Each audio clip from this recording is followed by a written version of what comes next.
Ibu Sumi datang membawa beras. Bukan emas. Bukan permata. 50 kilogram beras putih. 100 telur asin. 2 ayam kampung. Sayuran segar. Hasil panen terbaik dari ladang anaknya. Yuni tertawa. Ibu ini lucu. Bawaan beras ke lamaran. Anak saya sarjana ekonomi. Terbiasa susu hangat. Bukan nasi dingin. Sugeng ikut tertawa. Kecuali anak ibu bisa kasih sertifikat tanah dan rumah di kota, lamaran batal. Ibu Sumi menunduk. Tangannya gemetar. Maaf, Pak. Maaf, Bu. Saya hanya ingin yang terbaik untuk anak saya. Di balik pintu, Melati menangis. Tapi diam. Tidak membuka pintu. Tidak membela. Rangga melihat semuanya. Di saku celananya ada buku rekening dengan saldo miliaran. Cukup membeli semua aset peternakan Sugeng. Tapi ia tak sempat membukanya. Karena suasana lamaran itu terlalu sibuk dengan penghinaan. Dengan geram Rangga meraih tangan ibunya. Mari, Bu, kita pulang dan berkata, tunggu pembalasanku. Sebelum mulai ceritanya, coba tuliskan asal daerah kalian dari mana saat menonton video ini. Dan jangan lupa untuk like dan subscribe. Agar channel ini semakin berkembang dan membagikan kisah-kisah menarik lainnya. Sekarang mari kita mulai ceritanya.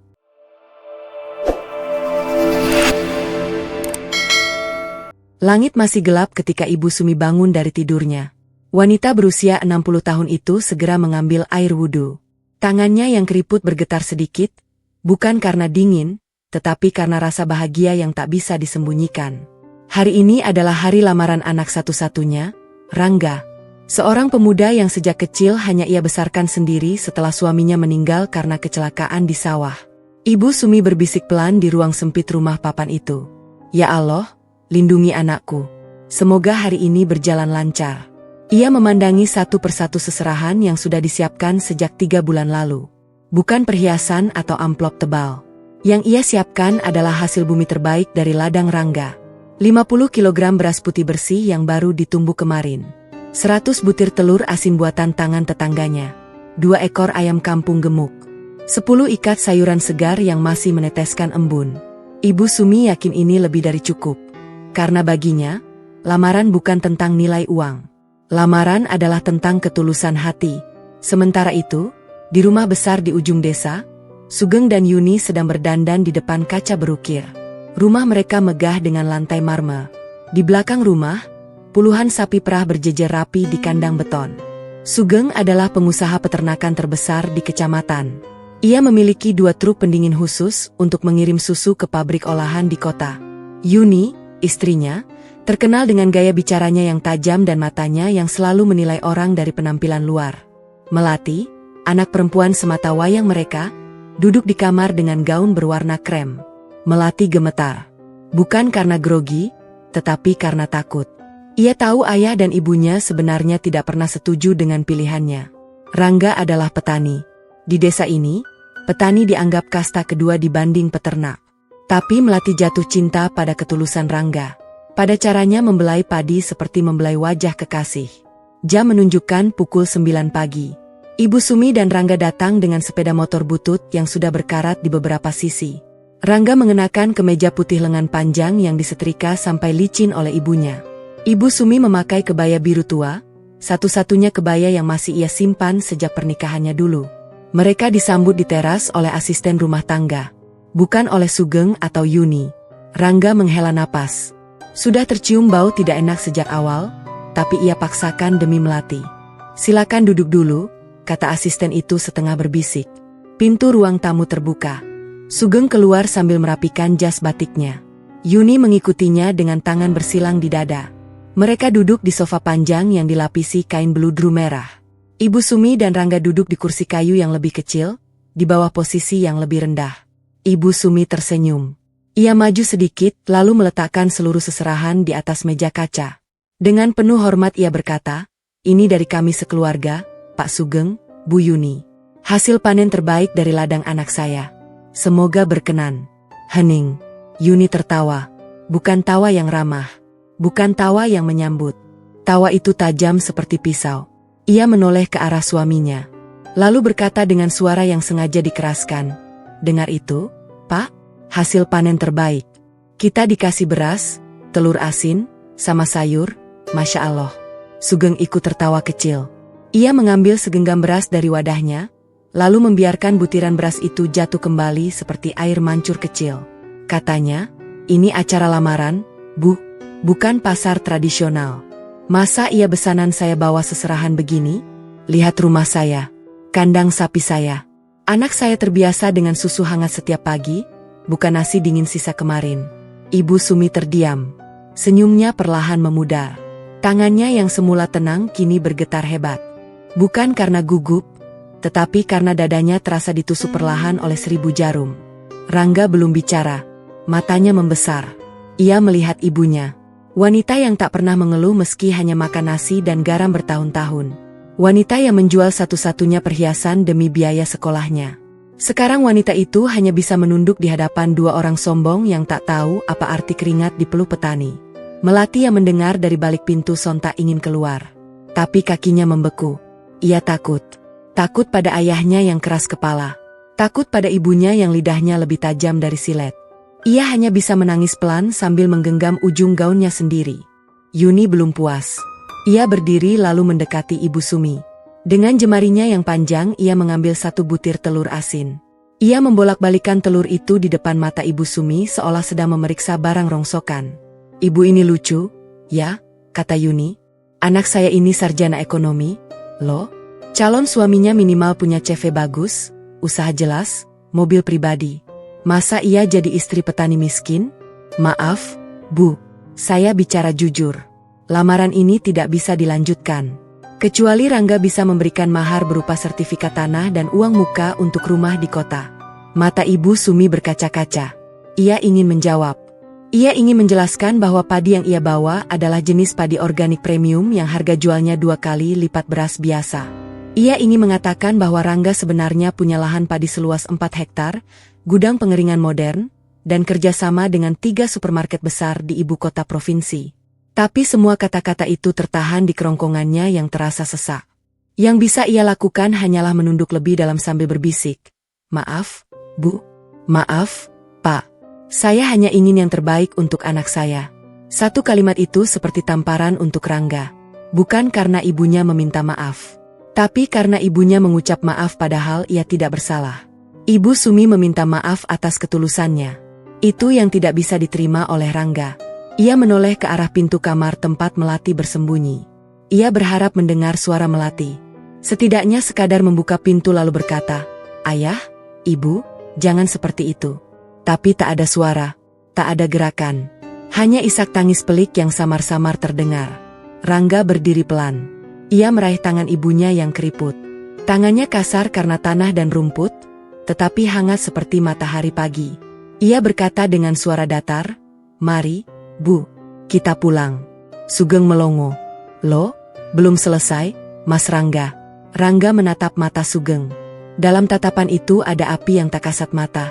"Cukup, Pak. Lamaran batal. Saya tidak akan menikahi anak Bapak."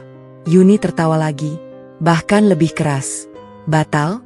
Halah, kamu itu mau kabur duluan sebelum malu? Ya? Beneran deh, saya lega. Anak saya nggak jadi istri petani macam kamu." Rangga tak menjawab. Ia menuntun ibunya keluar rumah besar itu. Di teras, sebelum menaiki sepeda motor bututnya, ia sempat menoleh sekali lagi. Ia melihat bayangan Melati di balik gorden kamar. Melati hanya diam. Sepanjang perjalanan pulang, Ibu Sumi tak bicara. Air matanya jatuh diam-diam membasahi punggung Rangga. Rangga menggigit bibirnya sampai hampir berdarah. Di saku celananya, sebuah bukukan rekening bank terlipat rapi. Di dalamnya tercatat saldo dari hasil panen padinya dalam 6 bulan terakhir. Jumlahnya mencapai 2 miliar rupiah. Cukup untuk membeli setengah dari peternakan Sugeng. Tapi ia tak sempat membukanya. Karena orang-orang itu terlalu sibuk menghina, dan satu orang yang seharusnya membela diam 1000 bahasa. Malam itu, di rumah papan yang sederhana, Rangga menyalakan lilin karena listrik sering padam. Ia memandangi ibunya yang merebahkan diri di atas tikar tanpa makan malam. Ia berbisik, "Ibu, tenanglah. Mereka akan sadar. Cepat atau lambat. Mereka akan sadar dengan cara yang paling menyakitkan." Rangga tidak marah dengan teriakan. Tidak pula dengan amukan. Ia marah dengan cara yang dingin dan berbahaya. Dari sudut ruangan, Ia meraih ponsel tuanya dan menghubungi seseorang. Halo, Tony. Ada kerjaan besar. Tolong cari tahu semua tentang usaha peternakan milik Sugeng. Pakan, distributor, karyawan, utang, semuanya. Aku mau mereka jatuh. Bukan sekadar minta maaf. Jatuh. Dan tidak ada yang bisa menolong mereka selain aku. Tony di seberang sana terdiam sejenak lalu menjawab, "Siap, Rangga. Aku mulai besok." Rangga mematikan lilin. Dalam gelap, ia hanya mendengar detak jantungnya sendiri. Dendam bukanlah emosi yang panas baginya. Dendam adalah lautan beku yang ia rencanakan dengan peta sempurna. Sementara itu di rumah besar, Melati duduk di kamar mandi sambil memeluk lututnya sendiri. Ia menyesal. Ia marah pada dirinya sendiri. Tapi ia tak tahu bagaimana cara melawan ayah ibunya. Hatinya hancur, bukan karena lamaran batal, tapi karena ia tahu ia telah kehilangan satu-satunya orang yang benar-benar mencintainya karena ia terlalu penakut untuk membela cinta itu. Yuni dari luar kamar berteriak, "Sudah, Non. Lupakan petani itu. Ayah sudah cariin jodoh yang lebih kaya. Kamu nikah sama pengusaha, nanti hidupmu enak. Jangan nangis macam orang miskin." Melati menangis lebih keras. Malam di desa itu terbagi menjadi dua jiwa. Satu pihak tertidur dengan hati ringan karena merasa sudah menang. Satu pihak lagi terjaga dengan mata terbuka lebar di kegelapan karena merasa dikhianati. Dan Rangga, di tengah dinginnya malam, mulai menulis daftar. Bukan daftar peluru, tapi daftar nama, nomor kontrak, tanggal panen susu, dan celah hukum yang bisa ia masuki. Saat fajar menyingsing, ia tersenyum tipis. Matahari baru saja terbit ketika Rangga sudah berada di tengah sawahnya. Ia tidak bermaksud bekerja seperti biasa. Ia hanya butuh tempat yang sunyi untuk berpikir jernih. Bukan untuk menyesali keputusannya membatalkan lamaran semalam. Bukan pula untuk merenungkan ucapan kasar Yuni dan Sugeng. Rangga sudah berada di titik di mana semua perenungan selesai. Yang tersisa hanyalah eksekusi. Namun sebelum ia bergerak, desa sudah lebih dulu bergerak. Kabar tentang pembatalan lamaran menyebar lebih cepat dari api membakar jerami kering. Mulut-mulut tetangga, warung kopi, dan grup daring di ponsel menjadi panggung bagi gosip terbaru. Dan yang menyebarkannya bukanlah Rangga atau Ibu Sumi. Yuni adalah dalang di balik semua ini. Setelah Rangga pergi semalam, ia tidak merasa cukup hanya dengan penghinaan di depan keluarga. Ia ingin seluruh desa tahu bahwa lamaran itu batal karena pihak laki-laki takut tidak mampu secara finansial. Ia ingin citra keluarganya tetap bersih, sementara Rangga yang diposisikan sebagai pecundang. Pagi harinya, Yuni pergi ke warung kopi milik Bu RT. Dengan suara yang sengaja dikeraskan ia berkata, "Ibu tahu tidak? Anak petani itu kemarin datang lamaran cuma bawa beras dan telur asin. Terus begitu saya bilang ini tidak sesuai dengan standar kami, dia langsung kabur." "Enggak tega, Bu. Anak saya sampai nangis semalaman. Tapi ya sudahlah, lebih baik batal daripada nanti anak saya susah." Bu RT yang memang terkenal suka bergosip langsung menyebarkan cerita itu ke 10 orang berikutnya. Dalam hitungan jam, versi Yuni telah menjadi kebenaran di mata banyak warga. Sementara itu, Rangga baru tahu tentang semua ini ketika seorang teman masa kecilnya, Budi, mengirim pesan suara ke ponselnya. Suara Budi terdengar hati-hati. "Rang, awas ya. Bapak dan ibu dari Melati itu lagi gencar-gencarnya menjelekkan kamu. Katanya kamu batalin lamaran karena takut nggak sanggup biaya pernikahan. Katanya kamu malu karena seserahan kamu cuma hasil bumi. Parah." Banyak yang percaya, Rang. Rangga membaca pesan itu 2 kali. Ia tidak marah. Ia malah tersenyum. Mengapa ia tersenyum? Karena kebohongan yang disebarkan Yuni justru akan menjadi bumerang bagi mereka sendiri. Rangga sudah tahu bahwa di dunia ini, kebohongan memiliki kaki pendek. Cepat berlari tapi cepat pula lelah. Ia tidak membantah. Tidak membuat klarifikasi di grup desa. Tidak mengunggah bukti rekening bank atau daftar aset pertaniannya. Ia biarkan semua orang berbicara, karena ia tahu waktu adalah saksi paling jujur. Setelah membersihkan kaki dari lumpur, Rangga pulang ke rumah. Ibu Sumi sedang duduk di kursi bambu di depan rumah. Matanya sembab karena semalaman tidak tidur. Di tangannya ia memegang foto pernikahannya dengan almarhum suami. Foto itu sudah menguning. Tapi senyum di wajah mereka tetap cerah meskipun hidup dulu serba kekurangan. Rangga duduk di samping ibunya. Ia tidak bicara tentang rencana balas dendamnya. Ia hanya berkata, "Ibu, saya tidak akan menikahi Melati. Saya minta maaf. Tapi pernikahan tanpa keberanian membela keluarga bukan pernikahan. Melati diam. Bu. Ia lihat ibu dihina, ia lihat ibu direndahkan, ia hanya menangis di balik pintu. Itu bukan istri yang saya cari. Ibu Sumi menghela napas panjang. Nak, hati-hati dengan amarah. Allah melihat semua. Biar Allah yang membalas. Rangga mengangguk. Ya Bu, saya tidak akan membalas dengan keburukan. Saya hanya akan menunjukkan siapa kita sebenarnya. Diam-diam.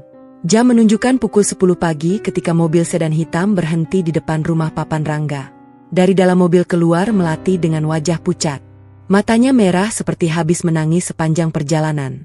Ia masih memakai gaun krem yang sama semalam. Seolah ia belum tidur atau berganti pakaian sama sekali. Melati berjalan cepat. Ia langsung berlutut di depan Ibu Sumi. Tangannya meraih tangan keriput wanita tua itu. Bu Sumi, maafkan saya mohon.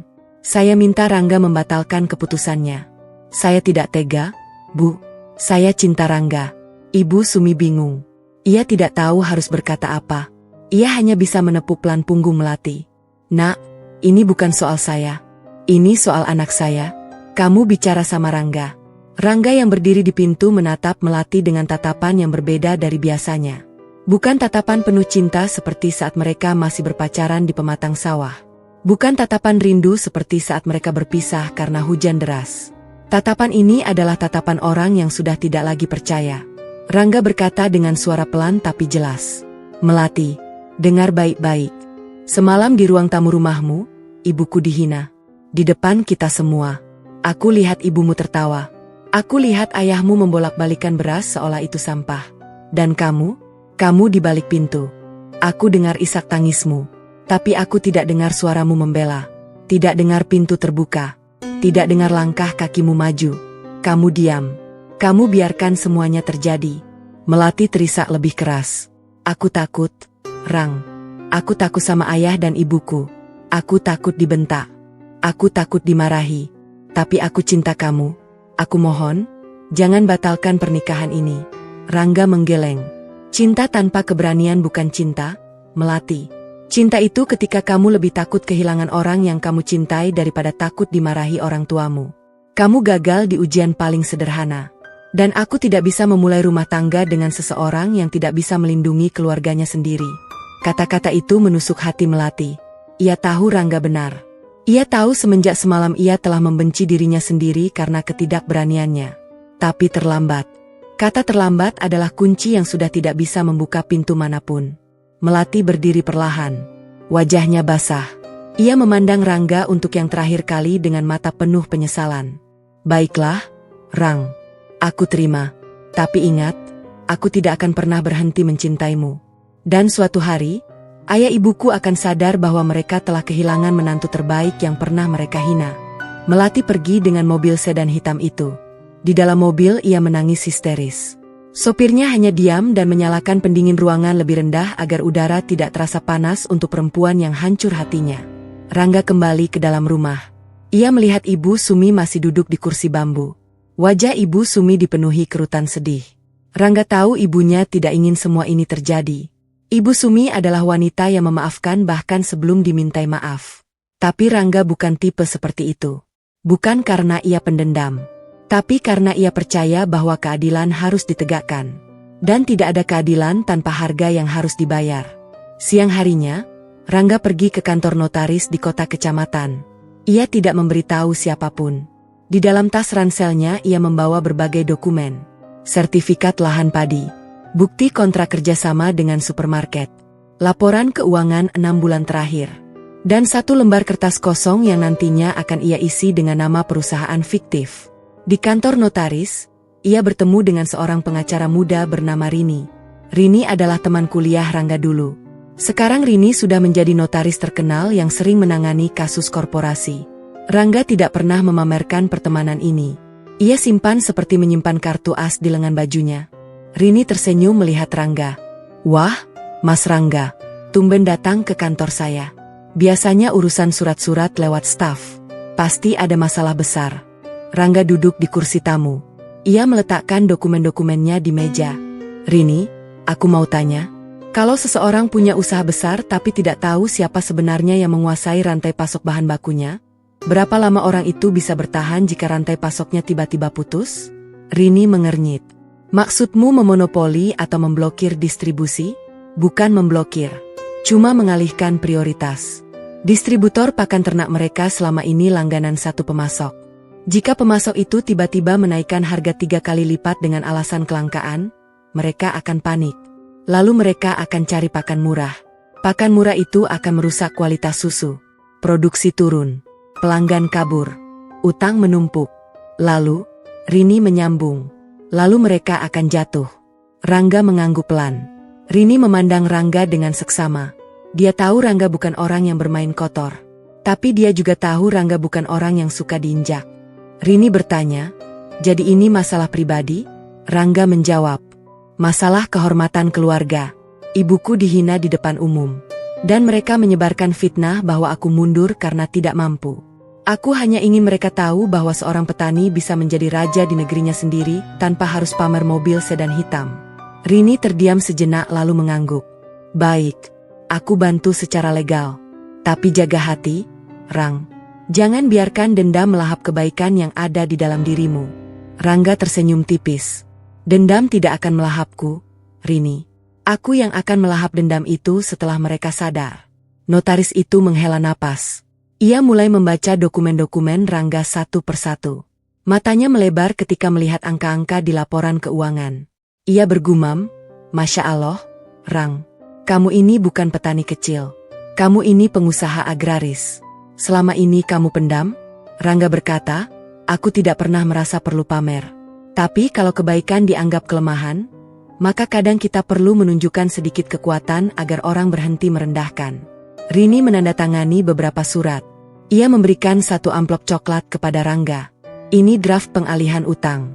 Kalau nanti mereka punya utang ke bank atau pihak lain, kita bisa beli utang itu dengan harga diskon.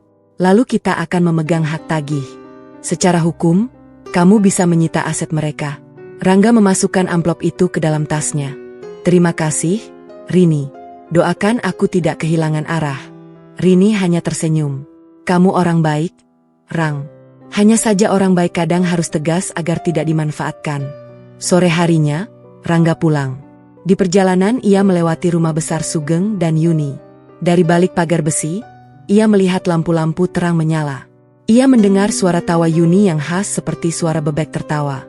Yuni sedang bercerita kepada tamunya tentang lamaran yang gagal. Rangga tidak berhenti. Ia terus melaju dengan sepeda motor bututnya. Di dalam hatinya ia berkata, tertawalah sekarang. Nanti kalau tangisan kalian lebih keras dari tawa itu, ingat-ingatlah bahwa semua ini dimulai karena kalian tidak tahu cara menghormati seorang ibu. Malam itu, Rangga mematikan ponselnya. Ia tidak ingin terganggu dengan berita apapun tentang Melati atau keluarganya. Ia hanya ingin fokus pada rencana yang sudah ia susun rapi. Ibu Sumi sudah tidur di kamar belakang. Sebelum tidur, ia sempat berbisik kepada Rangga, Nak, jangan lupa sholat. Rangga mengangguk. Ia berwudu dan mendirikan sholat Isya lebih lama dari biasanya. Dalam sujudnya ia berdoa dengan hati yang tidak tenang. Ya Allah, jika cara ini yang Engkau izinkan untuk mengajarkan mereka arti menghormati orang lain, maka mudahkanlah jalannya. Tapi jika ini salah, maka bimbinglah aku sebelum aku melangkah terlalu jauh. Ia mengakhiri doanya dengan amin yang berat. Seperti doa yang tidak sepenuhnya yakin didengar, tapi tetap dipanjatkan karena itulah yang tersisa dari seorang anak yang hanya ingin melihat ibunya tersenyum tanpa harus menunduk malu. Di luar jendela, desa mulai sunyi. Tapi di dalam dada Rangga, badai sedang disiapkan. Pagi di pasar tradisional desa selalu ramai. Pedagang sayur mulai membuka lapaknya sejak subuh.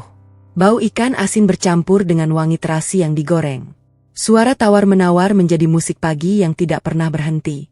Dan disinilah tempat favorit Ibu Sumi berbelanja setiap minggu. Bukan karena pasar ini mewah. Justru karena pasar ini jujur. Tidak ada topeng. Tidak ada pura-pura. Namun pagi ini berbeda. Begitu Ibu Sumi melangkahkan kaki memasuki pasar, suasana berubah. Beberapa orang yang biasanya menyapa ramai tiba-tiba memilih menunduk. Ibu pedagang sayur langganannya yang biasa memanggil dengan suara lantang, hari ini hanya mengangguk kecil tanpa senyum. Ibu Sumi merasakan ada yang tidak beres. Ia tetap berjalan pelan. Di setiap lapak yang ia lewati, ia mendengar bisikan yang tidak sengaja sampai ke telinganya. "Itu ibunya Rangga," kata seorang pedagang daging kepada pembeli di sampingnya. "Kasihan, katanya anaknya lamaran ditolak karena bawaannya cuma beras sama telur." "Iya saya dengar," kata pembeli itu. "Katanya sih si Rangga langsung mundur karena malu. Gak tega sama ibunya mungkin. Tapi ya gimana ya, beda kelas memang." Ibu Sumi berhenti. Dadanya berdegup kencang. Ia bukannya marah. Ia sedih. Bukan karena gosip itu menyakitkan, tapi karena gosip itu tidak benar. Rangga tidak pernah malu. Rangga mundur karena ia marah melihat ibunya dihina. Tapi bagaimana mungkin Ibu Sumi menjelaskan hal itu di pasar? Tidak mungkin. Orang-orang lebih suka percaya cerita sensasional daripada kebenaran yang sederhana. Ia melanjutkan langkah. Di lapak tempe dan tahu, ia disambut oleh Embok Darmi, seorang pedagang tua yang sudah kenal Ibu Sumi sejak 20 tahun lalu. Embok Darmi tidak bicara, matanya berkaca-kaca. Ia menarik tangan Ibu Sumi ke samping lapaknya hingga agak tersembunyi di balik tumpukan karung kedelai. Embok Darmi berbisik, "Sum, aku dengar kabar itu. Aku nggak percaya. Tapi hati-hati ya. Banyak yang sudah percaya." "Kata siapa yang menyebar?" "Ya istri pengusaha sapi itu, yang rumahnya besar di ujung desa. Dia sengaja datang ke pasar kemarin sore. Cerita kesana kemari. Katanya kamu datang lamaran dengan seserahan gak jelas. Katanya anakmu cuma petani kecil yang gak punya masa depan." Ibu Sumi menelan ludah. Ia berusaha tersenyum meskipun bibirnya gemetar. "Biarkan, Embok. Allah yang tahu. Saya tidak perlu membantah." Embok Darmi menggeleng. "Kamu ini terlalu baik, Sum." Terlalu baik itu kadang disalahartikan sebagai lemah. Ibu Sumi hanya mengangguk. Ia membeli 2 bungkus tempe dan 1 papan tahu. Uangnya ia keluarkan dari kantong kain yang sudah lusuh. Embok Darmi menolak dibayar. "Ambil saja, Sum. Gratis. Kamu sudah sering belanja di sini. Ini rezeki buat kamu." Ibu Sumi tetap memaksakan membayar. Ia tidak suka berhutang budi. Ia lebih suka memberi daripada menerima. Sepanjang perjalanan pulang, Ibu Sumi tidak menaiki angkutan umum. Ia memilih berjalan kaki. Udara pagi masih sejuk. Pepohonan di pinggir jalan masih basah oleh embun. Ia ingin sendiri. Ia ingin menangis tanpa ada yang melihat. Air matanya jatuh perlahan di pipi yang mulai keriput. Bukan karena ia sedih difitnah. Ia sudah terbiasa dengan hidup yang keras. Kematian suaminya dulu lebih berat dari ini. Yang membuatnya menangis adalah ia merasa telah menjadi beban untuk Rangga. Seandainya ia lebih kaya, seandainya ia punya mobil, seandainya ia bisa membeli perhiasan, mungkin anaknya tidak akan direndahkan. Itulah kesalahan pola pikir orang tua miskin yang baik hati. Mereka selalu menyalahkan diri sendiri padahal kesalahan ada pada orang lain yang sombong. Di rumah, Rangga baru saja selesai membersihkan gudang penyimpanan hasil panen. Ia melihat ibunya datang dengan mata sembab. Tanpa bertanya, ia sudah tahu. "Ada apa, Bu? Ada yang bicara lagi di pasar?" Ibu Sumi tidak menjawab. Ia masuk ke dapur dan mulai mencuci beras untuk dimasak. Tangan yang mencuci beras itu bergetar. Rangga berdiri di pintu dapur. Ia mengamati ibunya. Amarahnya naik perlahan seperti air panas di atas kompor. "Bu, siapa yang bicara? Siapa yang membuat ibu menangis?" Ibu Sumi tetap diam. Tapi diamnya itu lebih menyakitkan daripada teriakan. Rangga meraih ponselnya. Ia akan menelepon seseorang untuk menyelidiki. Namun sebelum jarinya menekan tombol, Ibu Sumi berkata dengan suara parau, "Rang, jangan. Biarkan. Ibu hanya butuh istirahat. Ibu tidak apa-apa." Rangga tahu itu bohong. Tapi ia tidak bisa memaksa ibunya bicara. Ia hanya bisa membantu memasak. Ia memotong sayur. Ia menggoreng tempe. Ia melakukan semua itu dengan gerakan yang hati-hati, seolah satu kesalahan kecil akan membuat ledakan yang tak terkendali. Setelah makan siang, Rangga pamit. Ia bilang mau ke ladang, tapi sebenarnya ia pergi ke warung kopi tempat para petani dan pedagang biasa berkumpul. Warung kopi sederhana milik Pak RT. Di sanalah pusat informasi desa. Di sanalah gosip lahir dan mati. Rangga duduk di pojok. Ia memesan kopi pahit tanpa gula. Ia tidak minum. Ia hanya memegang cangkir itu sambil mendengarkan. Di meja sebelah, 3 orang sedang berbincang. "Siapa lagi kalau bukan Mak Sumi?" kata salah satu dari mereka. "Iya, katanya si anaknya malu sendiri terus batalin nikah. Padahal kata orang, Calon besannya itu kaya raya punya peternakan sapi. Gak pantas memang kalau jadi besan. Beda kelas. Orang kedua menimpali, ya jangan salah, petani sekarang banyak yang kaya. Tapi ya itu, dari penampilannya si Rangga MA kelihatan biasa aja. Motor butut, baju lusuh. Masa orang kaya penampilan begitu? Rangga mendengar semua itu dengan tenang. Ia tidak marah. Ia malah mencatat dalam hati siapa saja yang bicara. Bukan untuk dilawan, tapi untuk diingatkan nanti ketika kebenaran terbuka. Tiba-tiba seorang pria parubaya masuk ke warung. Pria itu bernama Pak Slamet. Ia adalah pemilik toko pakan ternak terbesar di kecamatan. Pak Slamet duduk di meja depan. Ia memesan segelas teh panas. Kemudian tanpa sengaja ia melihat Rangga di pojok. Pak Slamet tersenyum. "Hai, Mas Rangga. Lama tidak bertemu. Bagaimana hasil panen padi organiknya? Masih lancar kerjasama dengan supermarket di kota?" Semua orang di warung itu mendadak diam. Mereka menoleh ke arah Pak Slamet, lalu ke arah Rangga. Pak Slamet melanjutkan tanpa sadar suasana berubah. "Wah, panen terakhir saya dengar luar biasa, ya? 6 kontainer beras organik ke supermarket besar itu, omsetnya sampai bermiliar-miliar. Saya sampai iri. Saya jual pakan ternak saja omsetnya kalah jauh. Hebat, Mas Rangga. Anak muda petani sukses. Ibunya pasti bangga." Hening. Rangga tersenyum kecil. Ia tidak mengiyakan atau menyangkal. Ia hanya berkata, "Alhamdulillah, Pak Slamet. Semua rezeki dari Allah. Saya hanya petani kecil yang bersyukur." Pak Slamet mengangkat alis. "Petani kecil?" Mas Rangga bercanda. "Lahan 4 hektar, penggilingan padi modern, gudang pendingin, kerjasama dengan 3 supermarket di ibu kota provinsi, itu petani kecil? Kalau begitu saya ini mikroba, dong." Semua tertawa kecil, tapi tawa yang canggung.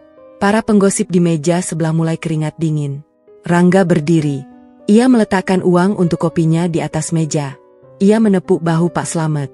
"Nanti saya pesan pakan ternak untuk ayam kampung saya, Pak. 3 karung. Kirim ke rumah ya." Ia keluar warung dengan langkah santai. Di belakangnya, bisik-bisik berganti arah. "Loh, tadi katanya si Rangga petani miskin? Mana mungkin petani miskin punya lahan 4 hektar? Iya, saya juga dengar gosipnya lamaran batal karena seserahan cuma beras dan telur. Tapi kalau ternyata dia pengusaha beras organik, itu MAH seserahannya barang mewah. Beras organik sekarang harga per kilonya bisa 50.000. Loh? Walah, berarti yang salah dengar selama ini. Coba siapa yang nyebarin info miring itu? Pasti keluarga besan yang gagal itu, biar citranya bagus." Rangga yang sudah agak jauh tetap mendengar gumaman itu. Ia tersenyum tanpa menoleh. Ia tidak perlu membantah. Fakta akan berbicara sendiri. Pak Slamet tanpa sadar telah menjadi corong kebenaran yang lebih keras dari 1000 gosip Yuni. Malam harinya, Yuni mendengar kabar balik dari pasar. Seorang langganan susunya yang setia, Bu Rahma, mengirim pesan suara. "Bu Yuni," kata orang di warung tadi, "calon mantu bapak itu ternyata pengusaha beras organik. Kata Pak Slamet omsetnya sampai miliaran. Beneran itu?" Yuni membaca pesan itu berulang kali. Wajahnya berubah merah padam. Ia membentak suaminya yang sedang menonton televisi. "Sugeng, kamu dengar ini?" Kata orang Rangga itu pengusaha beras organik. "Omset miliaran. Kamu percaya?" Sugeng mematikan televisi. Ia meraih ponsel istrinya dan membaca pesan itu. Matanya menyipit. "Tidak mungkin. Aku sudah cari tahu. Dia cuma petani biasa. Ladangnya cuma di belakang rumah. Itu tanah warisan, cuma 1/2 hektar. 1/2 hektar, kata Yuni. Tapi kata Pak Slamet dia punya 4 hektar. Sugeng diam. Ia mulai gelisah. Mungkin Pak Slamet salah orang. Atau mungkin Rangga punya lahan di tempat lain yang tidak kita tahu. Yuni menepuk meja dengan keras. Ini semua karena kamu. Kamu bilang kita lebih kaya dari mereka. Kamu bilang Rangga cuma petani kampung. Sekarang lihat, kita jadi bahan tertawaan. Besan yang kita tolak ternyata lebih kaya dari kita. Sugeng membanting remote televisi. Diam, yuk, kita belum kalah. Peternakan kita masih besar. Dia cuma petani. Paling-paling panennya musiman. Saya punya sapi perah puluhan. Itu pendapatan tetap setiap hari. Dia tidak bisa mengalahkan saya. Tapi suara Sugeng tidak sepenuhnya yakin. Ada getar kecil di ujung kalimatnya. Getar yang menandakan keraguan mulai merayap masuk ke dalam hati yang sebelumnya penuh kesombongan.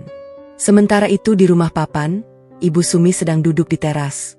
Ia memandangi bintang-bintang yang bertebaran di langit.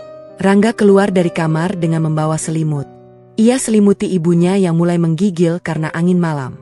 "Bu," kata Rangga pelan. "Ibu tidak usah ke pasar dulu beberapa hari. Biarkan saya yang belanja." Ibu Sumi menggeleng. "Ibu tidak takut, Nak. Ibu hanya sedih karena kamu jadi ikut terkena dampaknya." Rangga duduk di samping ibunya. Ia menggenggam tangan ibu yang dingin. "Bu, saya ingin ibu tahu sesuatu. Saya punya lebih dari cukup. Saya punya tabungan, punya lahan, punya usaha. Selama ini saya tidak pamer karena saya pikir hidup sederhana lebih baik. Tapi setelah kejadian ini, saya sadar. Kesederhanaan tanpa pengakuan kadang disalahartikan sebagai kemiskinan.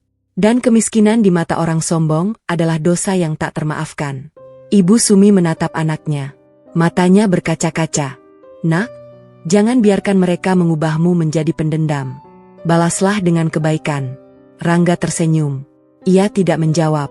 Di dalam hatinya ia berkata, "Maaf, Bu, saya bukan pendendam. Tapi keadilan harus ditegakkan. Dan tidak ada keadilan tanpa rasa sakit." Angin malam bertiup lebih kencang. Bintang-bintang tampak redup seolah ikut bersedih melihat konflik yang belum menunjukkan ujungnya. Dan di sudut desa yang lain, Melati termenung di kamarnya. Ia mendengar semua gosip tentang Rangga dari pembantunya. Ia tersenyum tipis di sela tangisnya. Ternyata pria yang dicintainya adalah pria yang hebat. Dan ia telah kehilangan pria itu karena ketidakberaniannya sendiri. Ia berbisik pada bantal basahnya. "Aku bodoh, Melati. Sangat bodoh." Tangisnya menemani malam hingga fajar tiba. Dan fajar itu membawa hari baru yang penuh dengan langkah-langkah kecil menuju badai besar. Rangga duduk di ruang belakang rumahnya. Di depannya ada secangkir kopi hitam yang sudah dingin. Ia tidak menyentuhnya sejak 2 jam lalu. Matanya tertuju pada ponsel bututnya yang sesekali bergetar menerima pesan. Ia sedang menunggu satu nama. Satu orang yang akan menjadi mata dan telinganya di dalam benteng pertahanan musuh. Ponsel itu bergetar. Nama yang ditunggu muncul di layar. "Tony." Rangga mengangkat telepon dengan suara tenang. "Sudah masuk, Ton?" Suara Tony terdengar sedikit berbisik di seberang sana. Seperti orang yang sedang berada di tempat yang tidak boleh mendengar percakapannya. "Sudah, Rang. Gue sudah resmi jadi pekerja baru di peternakan Sugeng. Mulai hari ini, mantan kernet truk susu mereka yang lama mundur karena sakit. Gue daftar dan langsung diterima. Gampang banget, mereka kekurangan orang." Rangga tersenyum. "Bagus. Sekarang dengar baik-baik. Jangan terburu-buru mencari informasi yang sensitif. Kamu hanya pekerja biasa dulu. Amati, catat. Jangan sampai mereka curiga." Tony menjawab dengan nada percaya diri. "Tenang, Rang. Gue paham. Kalau ada yang gue temukan, gue kabari lewat kode. Jangan telepon sembarangan. Takut tersadap. Sugeng itu tipe bos yang suka memata-matai karyawannya. Gue lihat sendiri kamarnya penuh monitor CCTV." Rangga mengangguk meskipun Tony tidak melihatnya. "Baik. Hati-hati. Jangan mengorbankan keselamatanmu. Kalau terasa bahaya, segera cabut." Tony terkekeh kecil. "Santai, Rang. Ini buat lo. Lo sudah banyak bantu gue dulu waktu gue bangkrut. Sekarang giliran gue bantu lo. Udah dulu. Ada yang lewat." Telepon ditutup. Rangga meletakkan ponselnya di meja. Ia menyesap kopinya yang sudah dingin. Rasa pahitnya tidak mengganggunya. Justru pahit itu terasa pas dengan suasana hatinya. 3 hari kemudian, Tony sudah mulai bekerja di peternakan Sugeng. Pekerjaannya sebagai buruh angkut pakan ternak. Setiap pagi ia harus memindahkan karung-karung pakan dari truk ke gudang penyimpanan. Pekerjaan yang melelahkan tapi cocok untuk mengamati banyak hal tanpa dicurigai. Hari pertama, Tony sudah menemukan sesuatu yang penting. Peternakan Sugeng tidak memproduksi pakan sendiri. Mereka sepenuhnya bergantung pada satu distributor pakan ternak bermerek Sumber Sari Utama. Ini adalah pakan impor berkualitas tinggi yang memang terkenal bagus untuk sapi perah. Sapi-sapi Sugeng sangat produktif karena pakan ini. Setiap ekor bisa menghasilkan hingga 20 liter susu per hari. Jumlah yang fantastis untuk skala peternakan kecil menengah. Tony mencatat semua itu di ponselnya. Ia juga memotret beberapa faktur pembelian pakan yang berserakan di meja gudang. Faktur itu menunjukkan bahwa Sugeng membeli pakan dalam jumlah besar setiap 2 minggu sekali. Total pembelian per bulan mencapai ratusan juta rupiah. Pada hari keempat, Tony menemukan celah lain. Distributor sumber sari utama ternyata memiliki kontrak eksklusif dengan Sugeng. Tapi kontrak itu tidak mengikat secara hukum. Hanya kesepakatan lisan yang diperkuat oleh hubungan pertemanan antara Sugeng dan pemilik distributor, seorang pengusaha bernama Chandra. Tony melaporkan ini kepada Rangga melalui pesan singkat yang dienkripsi. Distributor pakan cuma satu. Kontraknya cuma lisan. Rawan banget. Rangga membaca pesan itu berulang kali. Matanya berbinar. Ini titik lemah yang ia cari. Jika kontraknya hanya lisan, maka distributor itu bisa tiba-tiba mengubah harga atau bahkan berhenti memasok tanpa konsekuensi hukum. Dan Rangga kebetulan punya hubungan bisnis yang cukup dekat dengan Chandra. Mereka pernah bekerja sama dalam program pengiriman pupuk organik 2 tahun lalu. Chandra berhutang budi kepada Rangga karena saat distributor pupuk langka, Rangga tetap memasok kebutuhan Chandra dengan harga normal. Rangga segera menghubungi Chandra. "Halo, Pak Chandra, ini Rangga, anak petani yang dulu pernah urus pupuk untuk Bapak." Suara Chandra di seberang terdengar ramai. "Wah, Mas Rangga, lama tidak dengar kabar. Ada apa? Mau pesan pakan ternak? Saya dengar dari Pak Slamet kalau Bapak sekarang punya ayam kampung juga." Rangga tersenyum tipis. "Bukan, Pak. Saya mau bicara serius. Bapak masih punya kontrak pasokan pakan ke peternakan Sugeng, kan?" Chandra terdiam sejenak. "Iya, ada. Kenapa? Ada masalah?" Rangga mengambil napas panjang.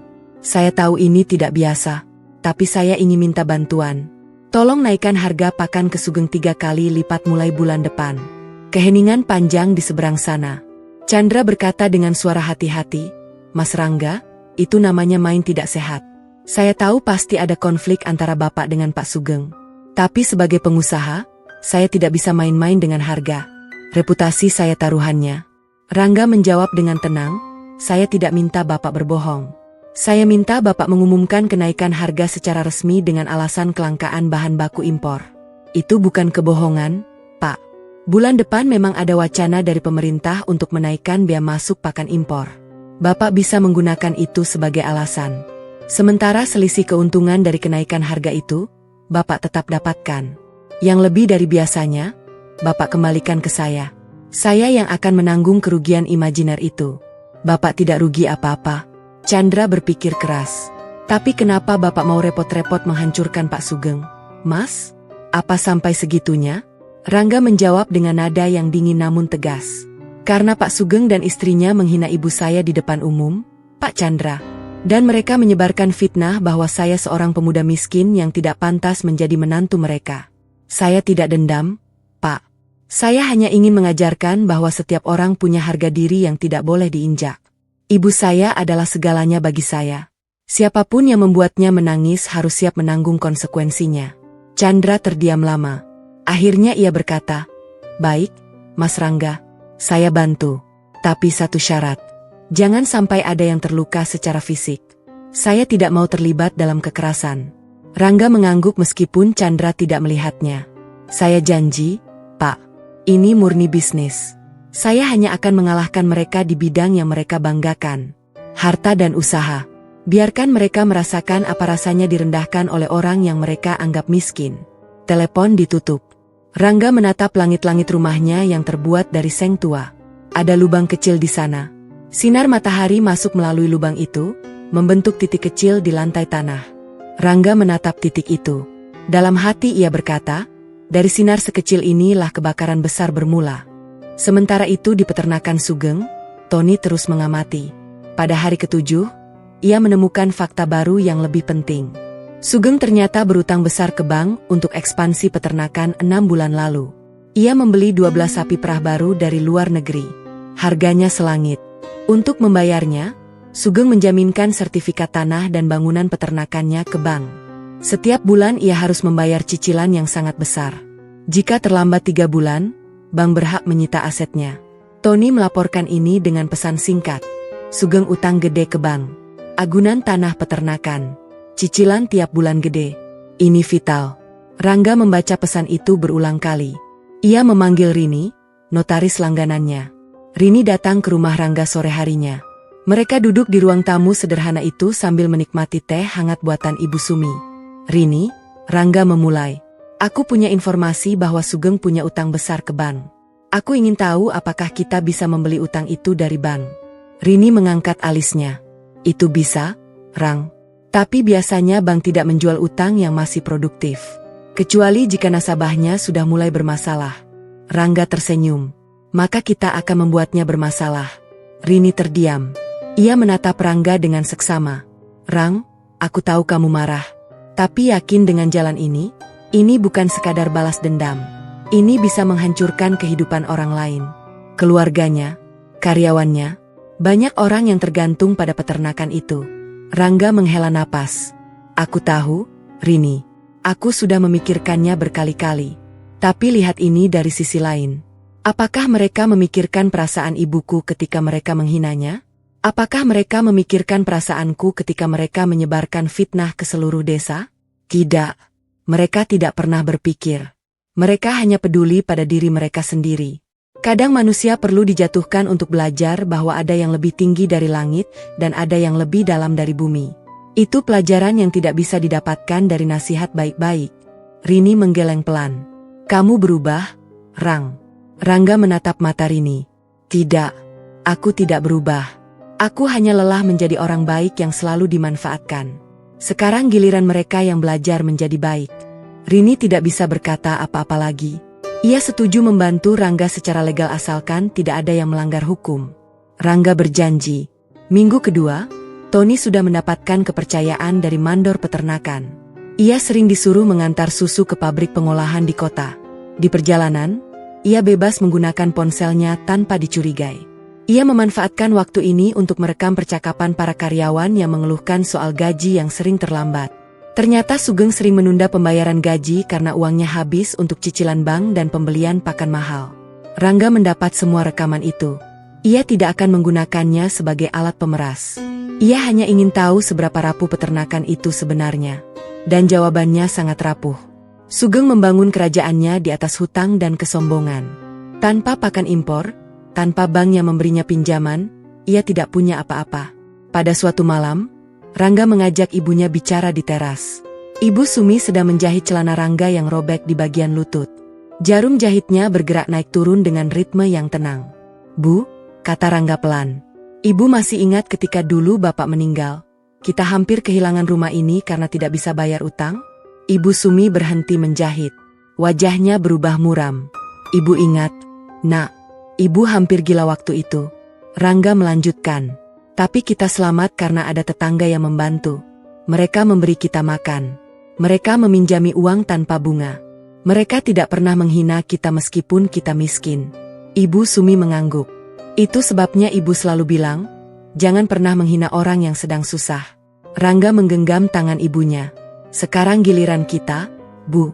Bukan untuk menghina, tapi untuk mengajarkan. Ada seorang yang terlalu sombong. Dan Allah mungkin memakai tangan kita untuk merendahkannya. Ibu Sumi tidak menjawab. Ia hanya melanjutkan menjahit. Hatinya gelisah. Sebagai ibu, ia tidak ingin anaknya menjadi pendendam. Tapi sebagai manusia yang pernah dihina, ia juga merasakan sakit yang sama. Di dalam dadanya terjadi perang antara keinginan memaafkan dan keinginan melihat keadilan ditegakkan. Dan di tengah kebimbangan itu, ia hanya bisa berdoa. Ya Allah, lindungi anakku. Jangan biarkan dendam membutakannya. Tapi jika memang ini jalan yang Engkau kehendaki untuk mengingatkan mereka yang sombong, maka mudahkanlah. Dan jadikanlah ini sebagai pelajaran, bukan kehancuran. Amin. Rangga menatap bintang-bintang. Ia merasa doa ibunya akan didengar. Tapi ia juga tahu bahwa doa tidak akan mengubah apapun tanpa tindakan. Maka ia akan bertindak. Dan tindakan itu akan dimulai besok. Hari pertama bulan baru dimulai dengan kabar buruk bagi Sugeng. Pukul 8:30 pagi, ponselnya berdering keras. Di layar tertera nama Chandra. Sugeng mengangkat dengan senyum karena mengira ini panggilan rutin soal pesanan pakan. Tapi senyumnya langsung memudar setelah mendengar suara Chandra yang tidak seperti biasanya. Pak Sugeng, maaf saya harus sampaikan kabar tidak enak. Distributor pusat kami mengumumkan kenaikan harga pakan impor mulai hari ini. Bukan karena saya ingin menaikkan, tapi ini kebijakan dari pusat.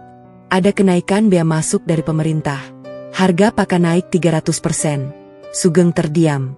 Kepalanya terasa berputar. Maaf, Pak Chandra, 300%? Itu gila. Saya tidak sanggup.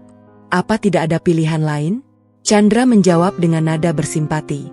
Saya minta maaf, Pak. Ini di luar kendali saya. Saya juga dirugikan. Banyak pelanggan lain yang komplain. Tapi ini kebijakan yang tidak bisa ditawar. Atau Bapak bisa cari pemasok lain? Tapi sejujurnya, saat ini semua distributor mengalami hal yang sama. Stok pakan impor menipis. Harga melambung tinggi. Sugeng menutup telepon dengan tangan gemetar. Ia berteriak memanggil Yuni yang sedang di dapur. Yuni keluar dengan celemek masih melilit di pinggangnya. Ada apa? Kenapa berisik? Sugeng melemparkan ponsel ke atas meja. Harga pakan naik 3 kali lipat. Kita tidak bisa beli sebanyak biasanya. Kalau pakan berkurang, produksi susu turun. Kalau produksi susu turun, pelanggan kita akan kabur. Utang bank tetap harus dibayar. Ini bencana, Yuni meraih ponsel dan memeriksa panggilan terakhir. Ia menelepon kembali Chandra tapi tidak diangkat. Ia mencoba menghubungi distributor lain. Hasilnya sama. Semua memberikan alasan yang seragam. Kelangkaan bahan baku impor, kenaikan biaya masuk, harga naik drastis. Yuni duduk di kursi dengan wajah pucat. Lalu bagaimana? Kita punya persediaan pakan untuk berapa hari lagi? Sugeng menghitung dengan jari. Maksimal 10 hari. Setelah itu kita harus beli dengan harga baru atau sapi-sapi kita kelaparan. Yuni menepuk meja. Kamu harus cari akal, Sugeng. Kamu ini kepala keluarga. Jangan cuma diam. Sugeng membentak. Diam, Yu? Kamu juga jangan cuma nyuruh. Ini semua karena kamu terlalu sombong waktu lamaran dulu.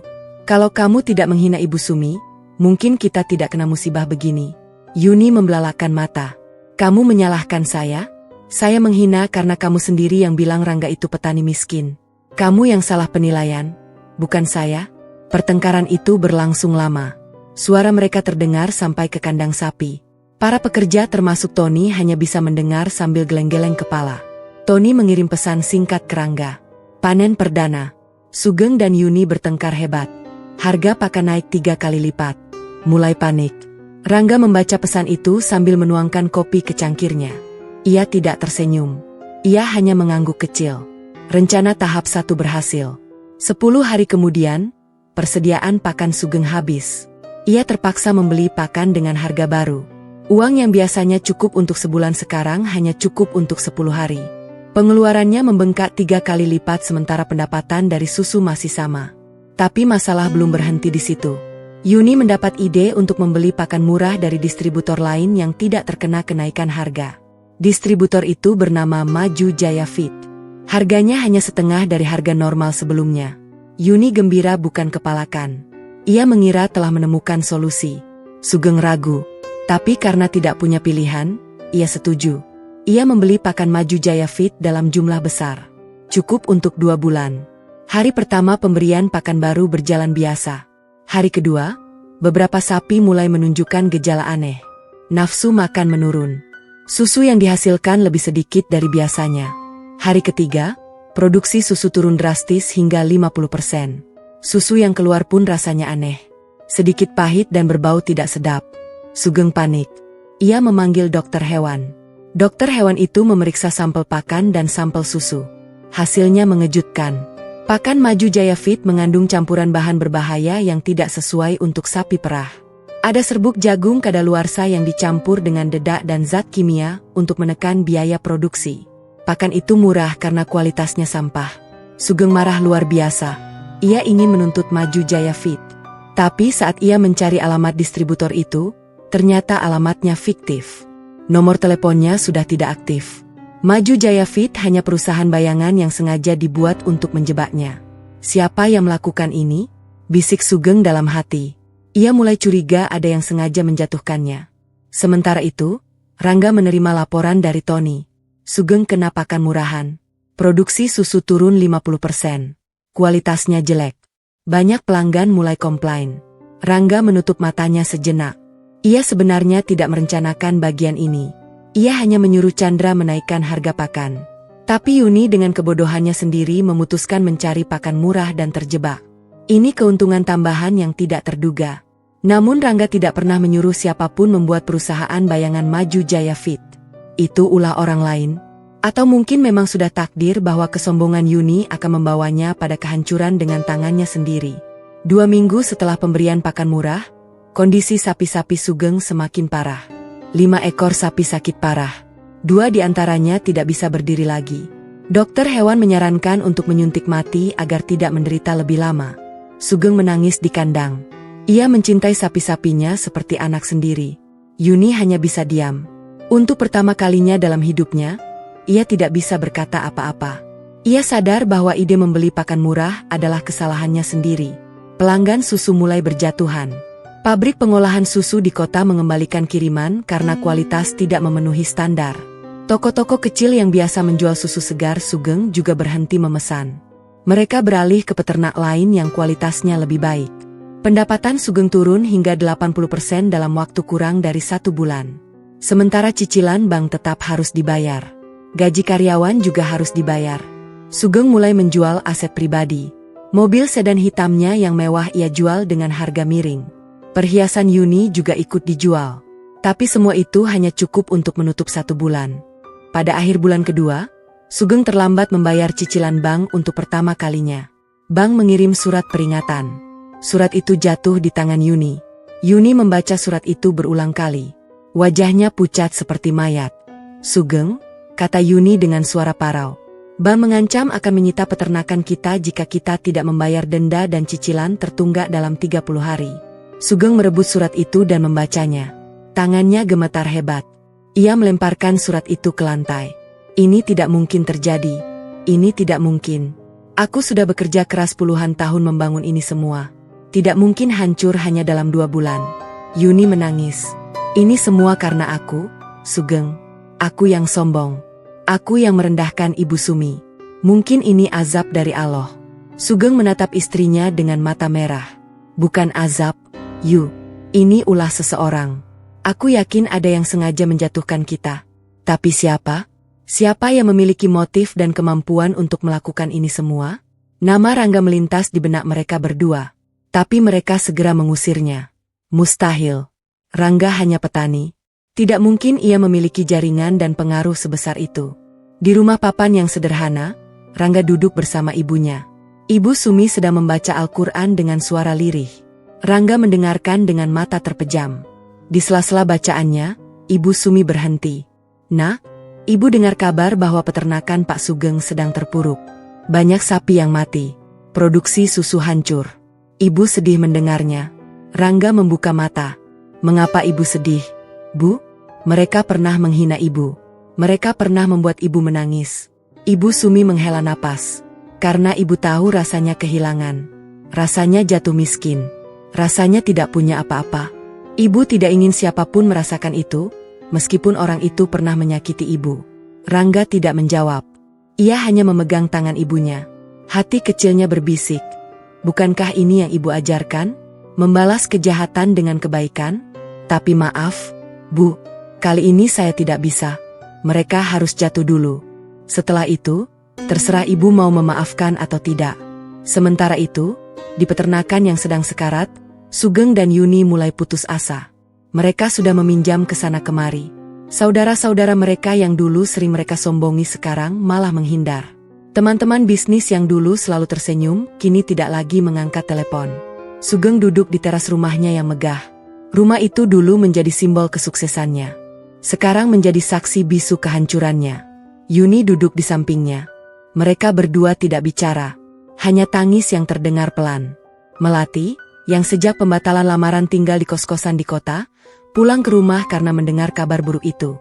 Ia melihat kedua orang tuanya dalam keadaan hancur. Hatinya teriris. Ia memeluk ibunya yang tidak pernah ia lihat menangis sebelumnya. "Bu," kata Melati pelan. "Ayah, masih ada harapan.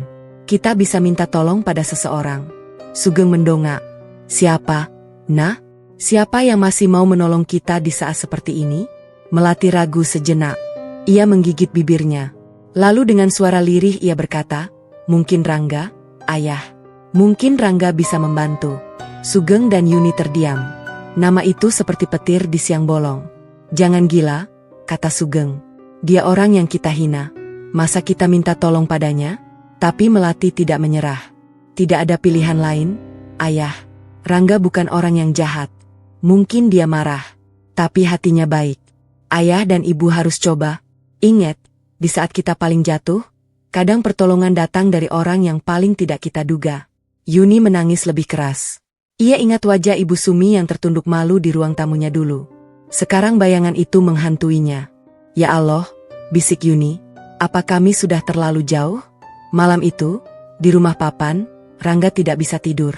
Ia merasakan ada yang aneh di udaranya.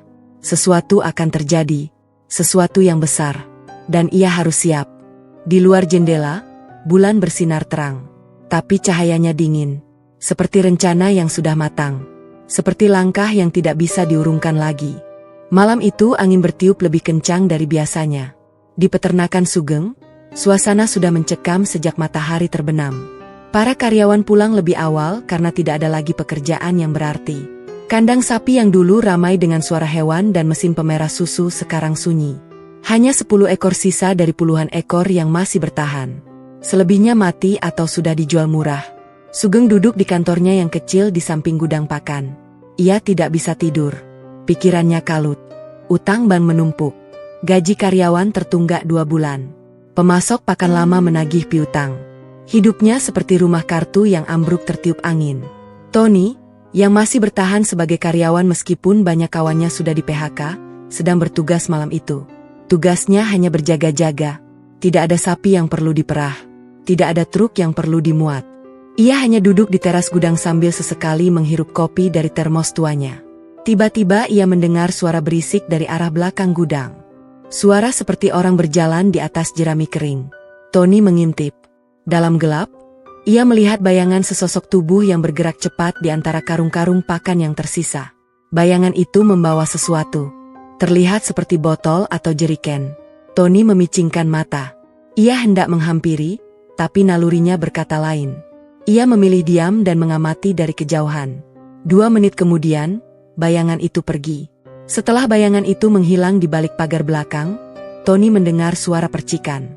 Lalu bau minyak tanah menyengat hidungnya. Api! Tony berteriak sekencang-kencangnya. Api! Api! Gudang pakan terbakar. Ia berlari mengambil alat pemadam yang tergantung di dinding kantor. Tapi apinya sudah membesar terlalu cepat. Angin malam yang kencang membantu api menjalar ke tumpukan karung-karung pakan yang kering. Dalam hitungan menit, seluruh gudang diselimuti kobaran api. Sugeng yang mendengar teriakan Tony berlari keluar. Ia melihat gudang pakannya terbakar. Api sudah menjulang tinggi. Wajahnya pucat pasi. Ia berteriak histeris. Panggil pemadam kebakaran. Cepat. Yuni keluar rumah dengan kain basah menutup hidungnya. Melati ikut berlari. Mereka semua panik. Tony sudah menghubungi pemadam kebakaran, tapi jarak kantor pemadam dari desa cukup jauh. Butuh waktu 30 menit bagi mobil pemadam untuk tiba. Sementara itu, api terus melalap apapun yang bisa dimakan. Karung pakan, rak kayu, dokumen-dokumen penting yang disimpan Sugeng di lemari besi di dalam gudang. Semuanya hangus. Sugeng hanya bisa berlutut di tanah sambil menangis. Matanya basah bukan hanya karena asap. Ini akhir segalanya, bisiknya. Selesai sudah. Yuni memeluk suaminya dari belakang. Mereka berdua menangis di tengah panasnya api yang membakar sisa-sisa mimpi mereka. Ketika pemadam kebakaran tiba, gudang sudah rata dengan tanah. Tidak banyak yang bisa diselamatkan. Hanya kerangka besi dan abu yang tersisa. Polisi datang untuk melakukan olah tempat kejadian perkara. Tony dipanggil sebagai saksi pertama. Ia menceritakan apa yang dilihatnya. Bayangan seseorang membawa botol. Bau minyak tanah. Api yang membesar begitu cepat. Polisi mencatat semua keterangan itu. Dugaan sementara adalah pembakaran disengaja. Tapi siapa pelakunya dan apa motifnya, belum diketahui. Sugeng menatap polisi dengan mata merah. Siapa yang melakukan ini? Pak, saya sudah jatuh. Masih mau diinjak lagi? Polisi hanya bisa menggeleng. Kami akan menyelidiki, Pak Sugeng. Tapi mohon kerjasamanya. Apakah Bapak punya musuh? Siapapun yang mungkin ingin menjatuhkan Bapak? Pertanyaan itu membuat Sugeng terdiam. Musuh. Selama bertahun-tahun berbisnis, pasti ada banyak iri hati. Tapi tidak ada yang sehebat ini. Tidak ada yang sampai membakar gudang. Namun di sudut hatinya, satu nama kembali muncul. Rangga. Tapi ia tidak berani menyebutkannya. Karena tanpa bukti, tuduhan hanya akan membuatnya terlihat lebih bodoh. Sementara itu, di rumah Rangga, pukul 10 malam. Rangga sedang duduk di teras. Tiba-tiba ponselnya bergetar. Pesan dari Tony. Nggak percaya, Rang. Gudang pakan Sugeng kebakaran. Sengaja dibakar. Aku lihat bayangan pelaku. Rangga membaca pesan itu 2 kali. Wajahnya berubah tegang. Kebakaran? Ini bukan bagian dari rencananya. Ia hanya merencanakan kenaikan harga pakan. Tidak lebih. Api adalah level yang berbeda. Api bisa membunuh. Api bisa melukai. Api tidak bisa dikendalikan. Ia segera menelepon Tony. Suara Tony terdengar panik.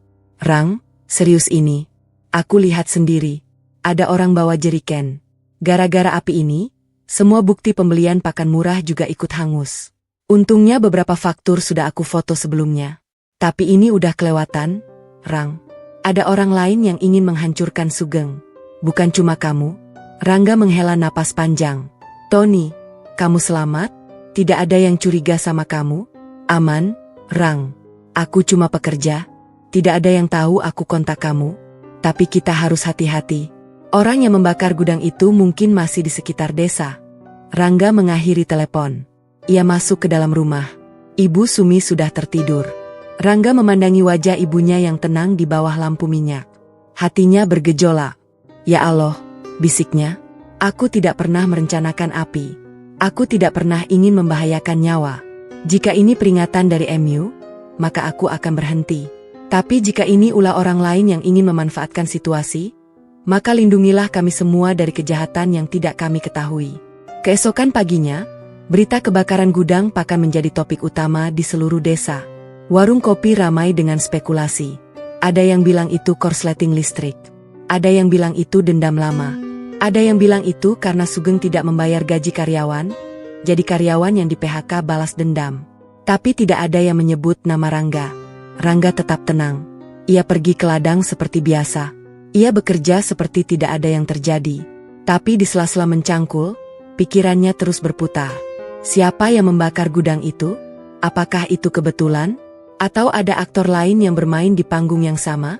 Sementara itu, Yuni jatuh sakit setelah kebakaran itu. Tekanan darahnya melonjak. Ia harus dirawat di puskesmas desa. Sugeng tidak bisa meninggalkannya. Melati yang mengurus semua kebutuhan ibunya. Di puskesmas, Yuni terus-menerus mengigau. Maaf, Bu Sumi. Maaf. Saya tidak bermaksud menghina. Saya sombong. Saya jahat. Melati menangis mendengar igauan ibunya. Ia tahu ibunya sebenarnya bukan orang jahat. Hanya saja lidahnya terlalu tajam dan hatinya terlalu tinggi. Sekarang semuanya sudah hancur. Dan mungkin inilah cara Allah merendahkan hati yang sombong. Sugeng yang duduk di kursi kayu di samping ranjang Yuni, menggenggam tangan istrinya. Tangannya kasar karena kerja keras puluhan tahun. Ia menatap wajah Yuni yang pucat. Untuk pertama kalinya dalam hidupnya, ia merasa sangat tua dan sangat lemah. Yu, bisiknya, kita sudah jatuh. Sekarang kita harus bangun. Tapi aku tidak tahu caranya. Aku tidak punya siapa-siapa lagi. Semua pintu tertutup. Tiba-tiba ia teringat pada perkataan Melati beberapa hari lalu. Mungkin Rangga bisa membantu. Sugeng menggelengkan kepalanya sendiri. Mustahil. Rangga adalah orang yang paling mungkin membencinya. Tapi di sisi lain, siapa lagi yang tersisa? Tidak ada. Di rumah papan, Ibu Sumi mendengar kabar bahwa Yuni sakit. Hatinya yang lembut tergerak. Ia berkata pada Rangga, "Nak, mungkin ibu harus menjenguk Bu Yuni. Ibu kasihan." Rangga menatap ibunya dengan tatapan campur aduk. Ibu mau menjenguk orang yang pernah menghina ibu? Ibu Sumi mengangguk. Karena itu yang diajarkan agama, Nak, menjenguk orang sakit adalah kebaikan. Bukan untuk mereka, tapi untuk kita sendiri. Rangga terdiam. Ia tidak bisa melarang ibunya. Tapi ia juga tidak bisa melepaskan amarahnya begitu saja. Akhirnya ia berkata, "Baik, Bu, saya antar ibu. Tapi saya tidak akan masuk. Saya tunggu di luar." Ibu Sumi tersenyum. "Itu sudah cukup, Nak." Maka siang itu, sepeda motor butut Rangga melaju pelan menuju puskesmas. Di boncengan, Ibu Sumi membawa sekantong buah-buahan dari kebunnya. Pisang, jambu, dan pepaya. Sederhana, tulus, seperti dirinya. Ketika mereka tiba di puskesmas, Sugeng sedang duduk di teras. Ia melihat Ibu Sumi turun dari sepeda motor. Matanya membelalak. Ia tidak percaya. Wanita yang ia hina beberapa bulan lalu sekarang datang menjenguk istrinya yang sakit. "Bu Sumi," kata Sugeng dengan suara parau. Ibu datang?" Ibu Sumi tersenyum ramah. "Iya, Pak. Ibu dengar Bu Yuni sakit. Ibu bawa buah-buahan. Semoga berkenan." Sugeng tidak bisa menahan air matanya. Ia berlutut di depan Ibu Sumi. "Maaf, Bu Sumi. Maaf saya dan istri saya. Kami sudah sangat keterlaluan. Kami menghina Ibu. Kami menyebarkan fitnah. Kami sombong. Dan sekarang kami kehilangan segalanya. Mungkin ini karma. Mungkin ini azab. Tapi yang pasti, kami menyesal." Ibu Sumi terkejut. Ia tidak menyangka seorang Sugeng yang dulu begitu angkuh sekarang berlutut di depannya. Ia segera membantu Sugeng berdiri. "Ayo, Pak. Jangan berlutut. Saya tidak pernah menyimpan dendam. Saya hanya ibu-ibu tua yang tidak tahu apa-apa. Silahkan, mari kita lihat Bu Yuni." Rangga yang masih di atas sepeda motor melihat semua ini dari kejauhan. Hatinya berdesir. Ia melihat ibunya yang begitu mulia. Sementara ia sendiri masih sibuk dengan rencana balas dendam. Tiba-tiba ia merasa kecil. Namun di sisi lain, ia belum bisa memaafkan. Belum. Luka di hati ibunya terlalu dalam untuk dimaafkan hanya dengan setetes air mata penyesalan. Di dalam ruang perawatan, Ibu Sumi duduk di samping ranjang Yuni. Yuni terbangun dari tidurnya. Ketika melihat siapa yang duduk di sampingnya, ia langsung terisak. "Bu Sumi, maafkan saya." Ibu Sumi mengusap kepala Yuni dengan lembut. "Sudah, Bu, lupakan. Yang penting sekarang Bu Yuni sehat kembali. Allah Maha Pengampun. Kita semua manusia yang tidak luput dari salah." Yuni menangis lebih keras. Ia memeluk Ibu Sumi. Pelukan yang tidak pernah ia bayangkan sebelumnya. Pelukan dari seorang ibu tua petani yang pernah ia hina dengan begitu kejamnya. Sugeng yang berdiri di pintu hanya bisa menangis sambil memegang kusen. Melati di sampingnya juga menangis. Tapi di sudut hatinya ia bersyukur. Setidaknya ibunya dan ayahnya mulai sadar. Setelah 1 jam, Ibu Sumi pamit. Sugeng mengantarnya keluar. Di halaman puskesmas, Rangga masih setia menunggu di atas sepeda motornya. Sugeng menatap Rangga. Ia ingin berkata banyak, tapi kata-kata terasa berat di lidahnya. Akhirnya ia hanya berkata, "Terima kasih, Mas Rangga. Terima kasih sama ibumu." Rangga mengangguk dingin. Ia tidak tersenyum. Ia hanya membantu ibunya naik ke boncengan lalu menstarter motornya. Sepeda motor butut itu melaju perlah meninggalkan puskesmas. Sugeng termenung di tempatnya. Ia merasa ada sesuatu yang ganjil. Rangga terlalu dingin, terlalu tenang. Seperti orang yang menyimpan rahasia besar. Tapi ia tidak tahu rahasia apa itu. Api di gudang bukanlah kebetulan. Dan Rangga tahu itu. Tapi yang tidak ia ketahui adalah bahwa api itu akan membuka babak baru yang lebih gelap dari yang ia bayangkan. Dan pelaku sebenarnya belum selesai. Dia baru mulai.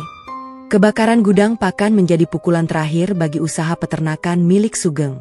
Tidak ada lagi yang tersisa. Stok pakan habis terbakar. Dokumen penting ludes menjadi abu. Sapi-sapi yang tersisa hanya 10 ekor dan semuanya dalam kondisi sakit karena stres dan kelaparan.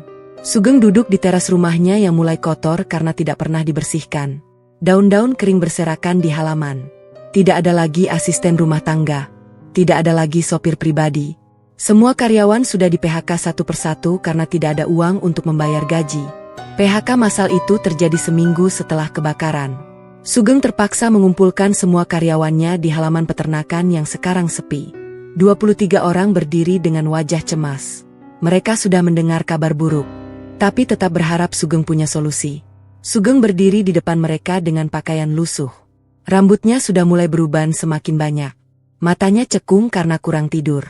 Dia berkata dengan suara tercekat, "Bapak Ibu sekalian, saya mohon maaf. Saya tidak bisa membayar gaji 2 bulan terakhir.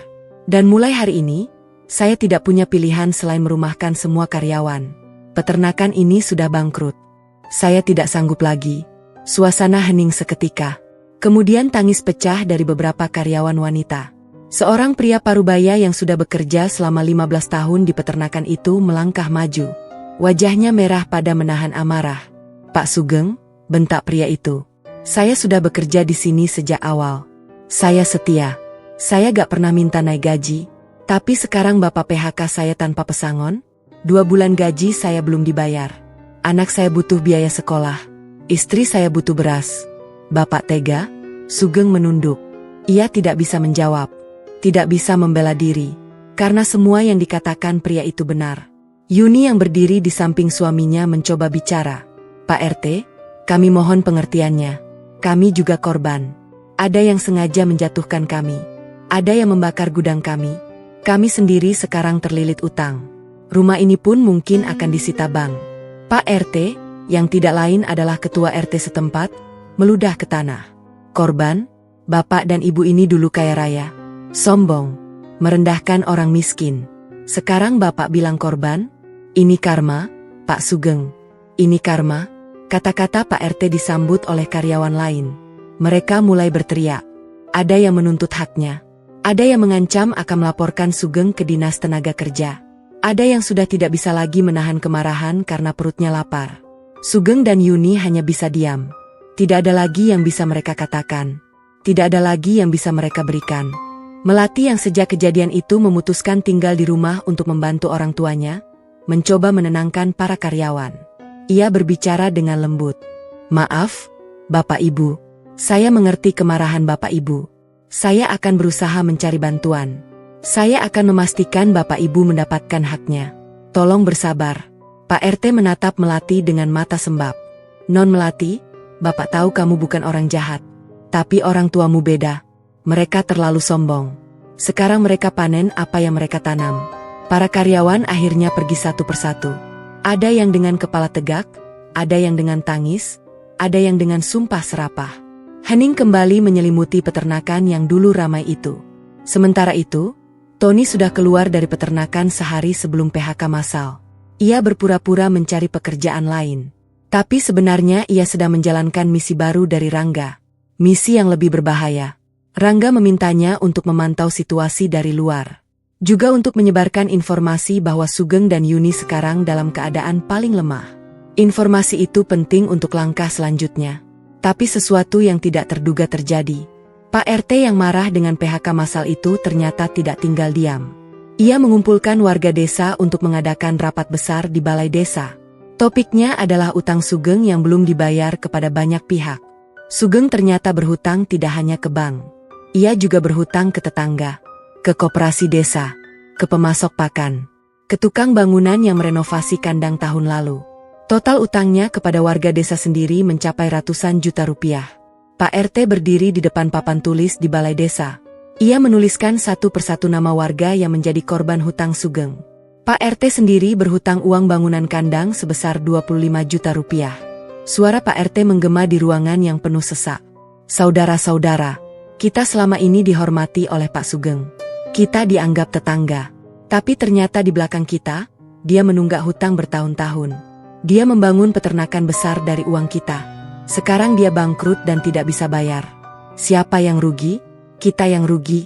Warga mulai ribut. Ada yang mengusulkan untuk menggugat Sugeng ke pengadilan. Ada yang mengusulkan untuk menyita rumahnya. Ada yang hanya bisa menangis karena uang tabungannya lenyap. Seorang ibu-ibu berdiri. Ia adalah Bu Rahma, langganan susu setia Sugeng yang dulu. Bu Rahma berkata dengan suara parau, saya ini cuma pedagang kecil. Dulu saya percaya sama Pak Sugeng. Saya kasih pinjam uang 20 juta untuk modal beli sapi baru. Janjinya balik setahun dengan bunga. Sekarang sudah 2 tahun. Belum balik. Saya mau makan apa? Balai desa berubah menjadi lautan amarah. Kepala desa yang hadir hanya bisa garuk-garuk kepala. Ia tidak bisa memaksa Sugeng membayar karena jelas Sugeng sudah tidak punya uang. Di tengah keramaian itu, seorang pemuda berdiri. Semua mata tertuju padanya. Pemuda itu adalah Tony. Ia memanfaatkan momen ini untuk melancarkan bagian lain dari rencana Rangga.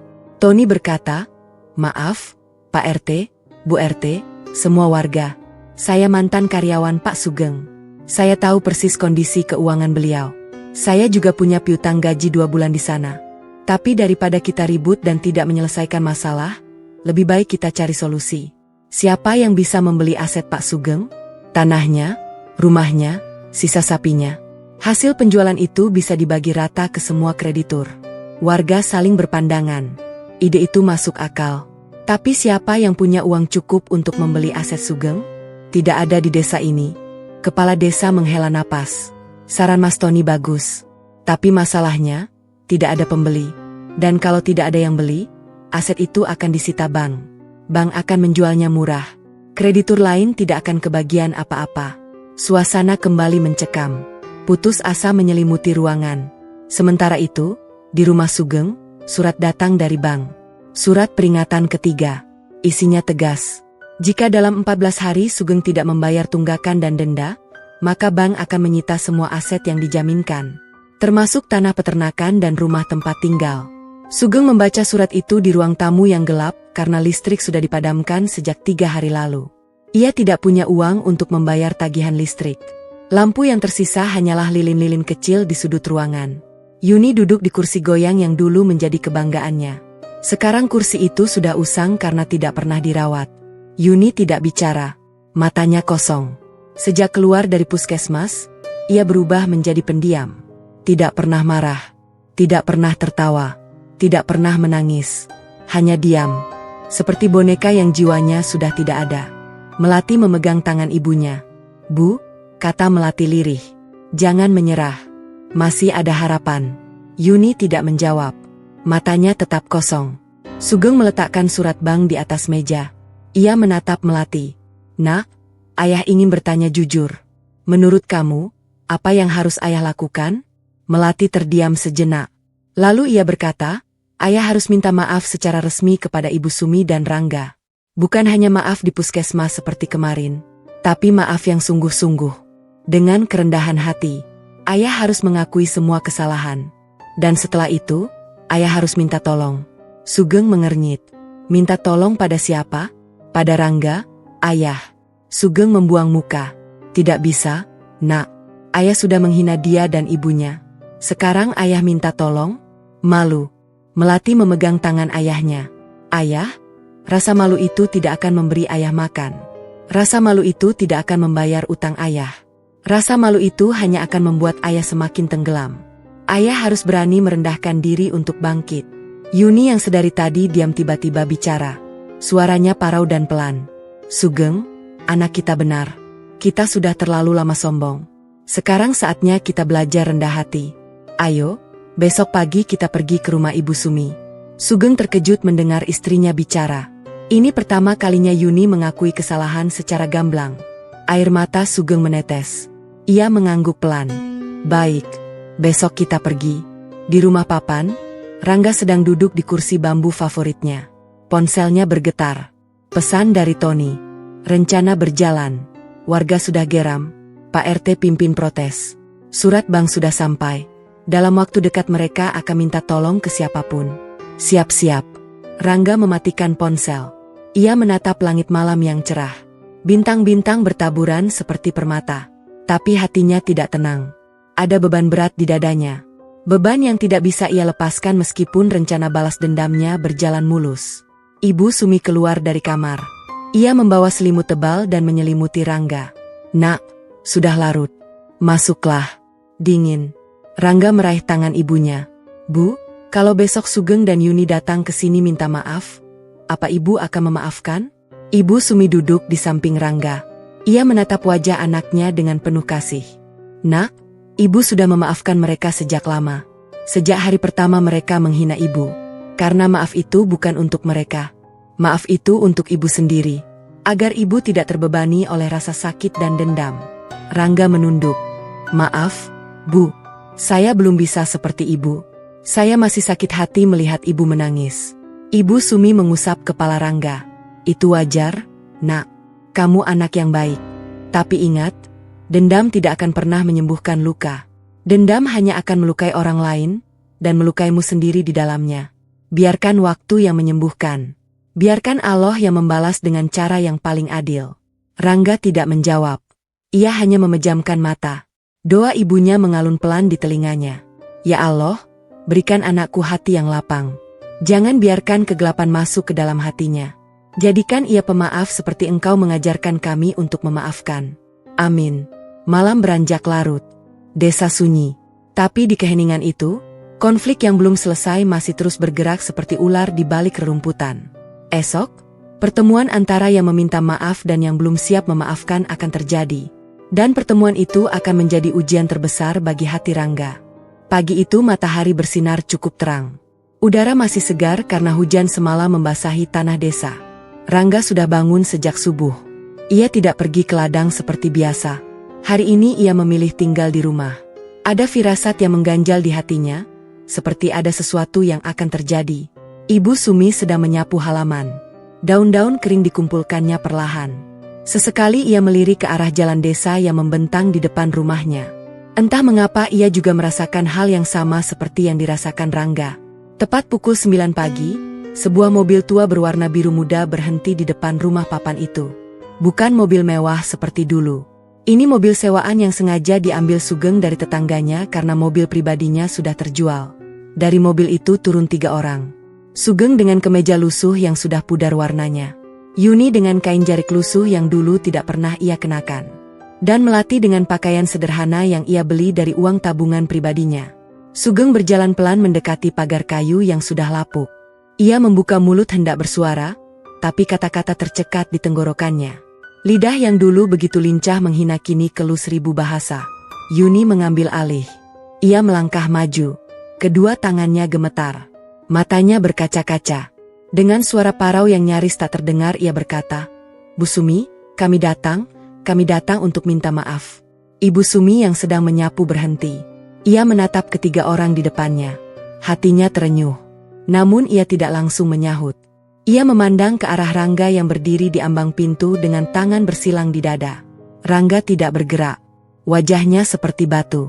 Tidak menunjukkan emosi apapun. Tapi di dalam dadanya, ombak besar sedang mengamuk. Sugeng akhirnya maju 1 langkah lagi. Lalu tanpa diduga, pria yang dulu begitu angkuh itu berlutut di tanah yang masih becek karena embun pagi. Ia menundukkan kepalanya hingga hampir menyentuh tanah. "Bu Sumi," kata Sugeng dengan suara tercekat. "Saya mohon maaf. Saya dan istri saya telah berbuat hina kepada ibu. Kami menghina ibu di depan banyak orang. Kami menyebarkan fitnah bahwa anak ibu tidak mampu. Padahal kami yang tidak mampu melihat kebaikan. Kami sombong, kami angkuh, dan sekarang kami kehilangan segalanya." Yuni ikut berlutut di samping suaminya. Air matanya jatuh membasahi tanah. "Bu Sumi, maafkan saya. Saya yang paling bersalah. Saya yang memulai penghinaan itu. Saya yang tertawa di depan ibu. Saya yang menyebarkan gosip ke pasar. Saya jahat, Bu. Saya sadar sekarang. Tapi sudah terlambat." Melati tidak berlutut. Ia hanya berdiri di belakang orang tuanya sambil menangis. Ia memandang Rangga dengan mata yang penuh dengan segala rasa yang tidak bisa diungkapkan kata-kata. Ibu Sumi meletakkan sapunya. Ia berjalan mendekati Sugeng dan Yuni. Dengan tangannya yang keriput ia memegang bau mereka berdua. "Ayo berdiri, Pak, Bu. Jangan di tanah. Tanah ini basah. Nanti masuk angin." Sugeng dan Yuni tetap berlutut. Mereka tidak berani berdiri sebelum Ibu Sumi mengucapkan maaf. Ibu Sumi menghela napas. "Pak, Bu, saya sudah memaafkan Bapak Ibu dari dulu. Sejak hari pertama kejadian itu, saya tidak pernah dendam. Saya hanya ibu-ibu tua. Saya tidak punya apa-apa selain doa. Dan doa saya untuk Bapak Ibu adalah semoga Allah memberi hidayah. Sekarang Bapak Ibu datang dengan kesadaran. Itu sudah lebih dari cukup." Sugeng dan Yuni terisak lebih keras. Mereka memeluk kaki Ibu Sumi. "Terima kasih, Bu. Terima kasih. Ibu orang yang mulia. Kami malu pada Ibu." Rangga yang dari awal diam, kini berbicara. Suaranya dingin namun tidak keras.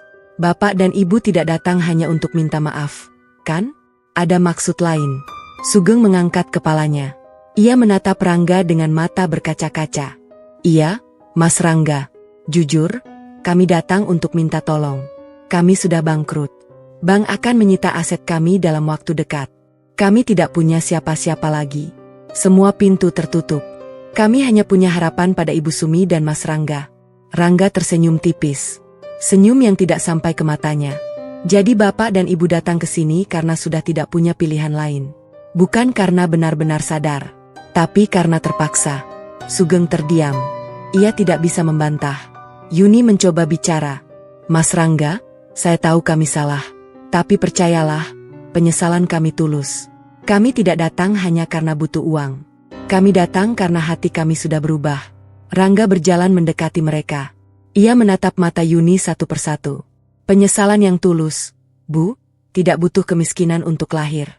Penyesalan seharusnya lahir dari kesadaran bahwa perbuatan itu salah, bukan karena sudah tidak punya uang. Kata-kata Rangga menusuk jantung Yuni. Ia hanya bisa menangis. Tidak bisa berkata apa-apa. Ibu Sumi yang melihat suasana semakin tegang segera bertindak. Ia menarik tangan Rangga ke samping. Nak, jangan begitu. Mereka sudah minta maaf. Sekarang saatnya kita menunjukkan bahwa kita lebih besar dari rasa sakit kita. Rangga menatap ibunya. Matanya berkaca-kaca.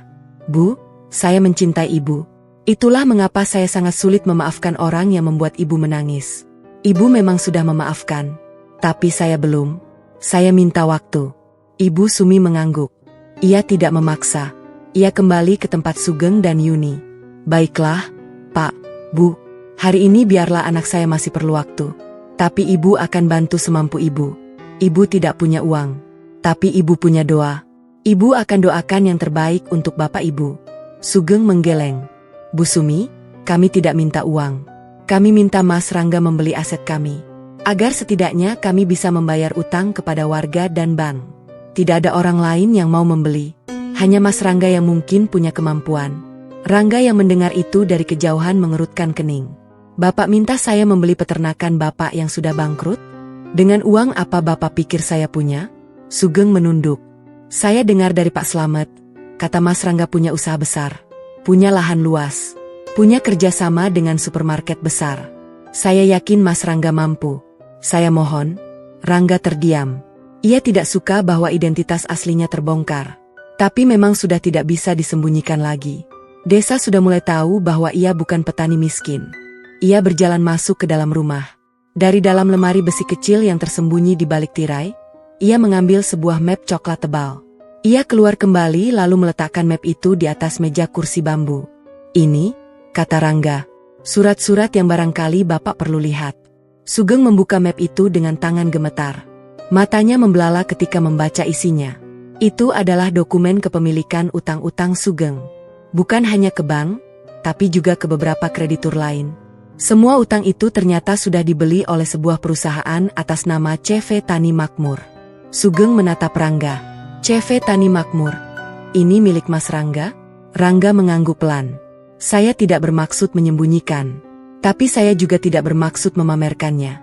Saya membeli utang Bapak dari bank dan beberapa kreditur lain karena saya tahu pada saatnya Bapak akan datang kepada saya. Dan sekarang saat itu tiba. Yuni terhuyung. Ia hampir pingsan. Melati segera menopang ibunya. Sugeng meremas map itu. Jadi selama ini Mas Rangga yang merencanakan semua ini? Kenaikan harga pakan? Kebakaran gudang? PHK massal? Semua ini ulah Mas Rangga? Rangga menggeleng tegas. Saya mengakui saya merencanakan kenaikan harga pakan. Itu benar. Tapi kebakaran gudang bukan saya. Itu ulah orang lain. Saya juga tidak pernah menyuruh PHK massal. Itu konsekuensi dari kebangkrutan yang Bapak alami karena keputusan Bapak sendiri dan istri Bapak membeli pakan murahan. Sugeng jatuh duduk di tanah. Ia merasa dikhianati. Tapi di sisi lain, ia sadar bahwa ia sendiri yang memulai semua ini dengan kesombongannya. Rangga melanjutkan, saya punya semua dokumen ini, Pak. Saya pemilik sah utang Bapak. Secara hukum, saya bisa menyita semua aset Bapak kapan saja. Tapi saya belum melakukannya. Saya menunggu. Bukan karena saya ragu. Tapi karena saya ingin Bapak dan Ibu merasakan apa yang ibu saya rasakan dulu. Merasa tidak berdaya. Merasa di bawah. Merasa direndahkan. Ibu Sumi yang mendengar itu sontak menangis. Ia tidak pernah menginginkan anaknya menjadi seperti ini. Rang, nak, cukup. Jangan lanjutkan. Ini bukan kamu. Rangga menatap ibunya. Bu, ini saya. Saya yang terluka. Saya yang marah. Saya yang selama ini diam dan tersenyum, padahal hati saya hancur melihat ibu dihina. Sekarang giliran saya yang bicara. Ia kemudian menatap Sugeng dan Yuni. Tapi jangan takut.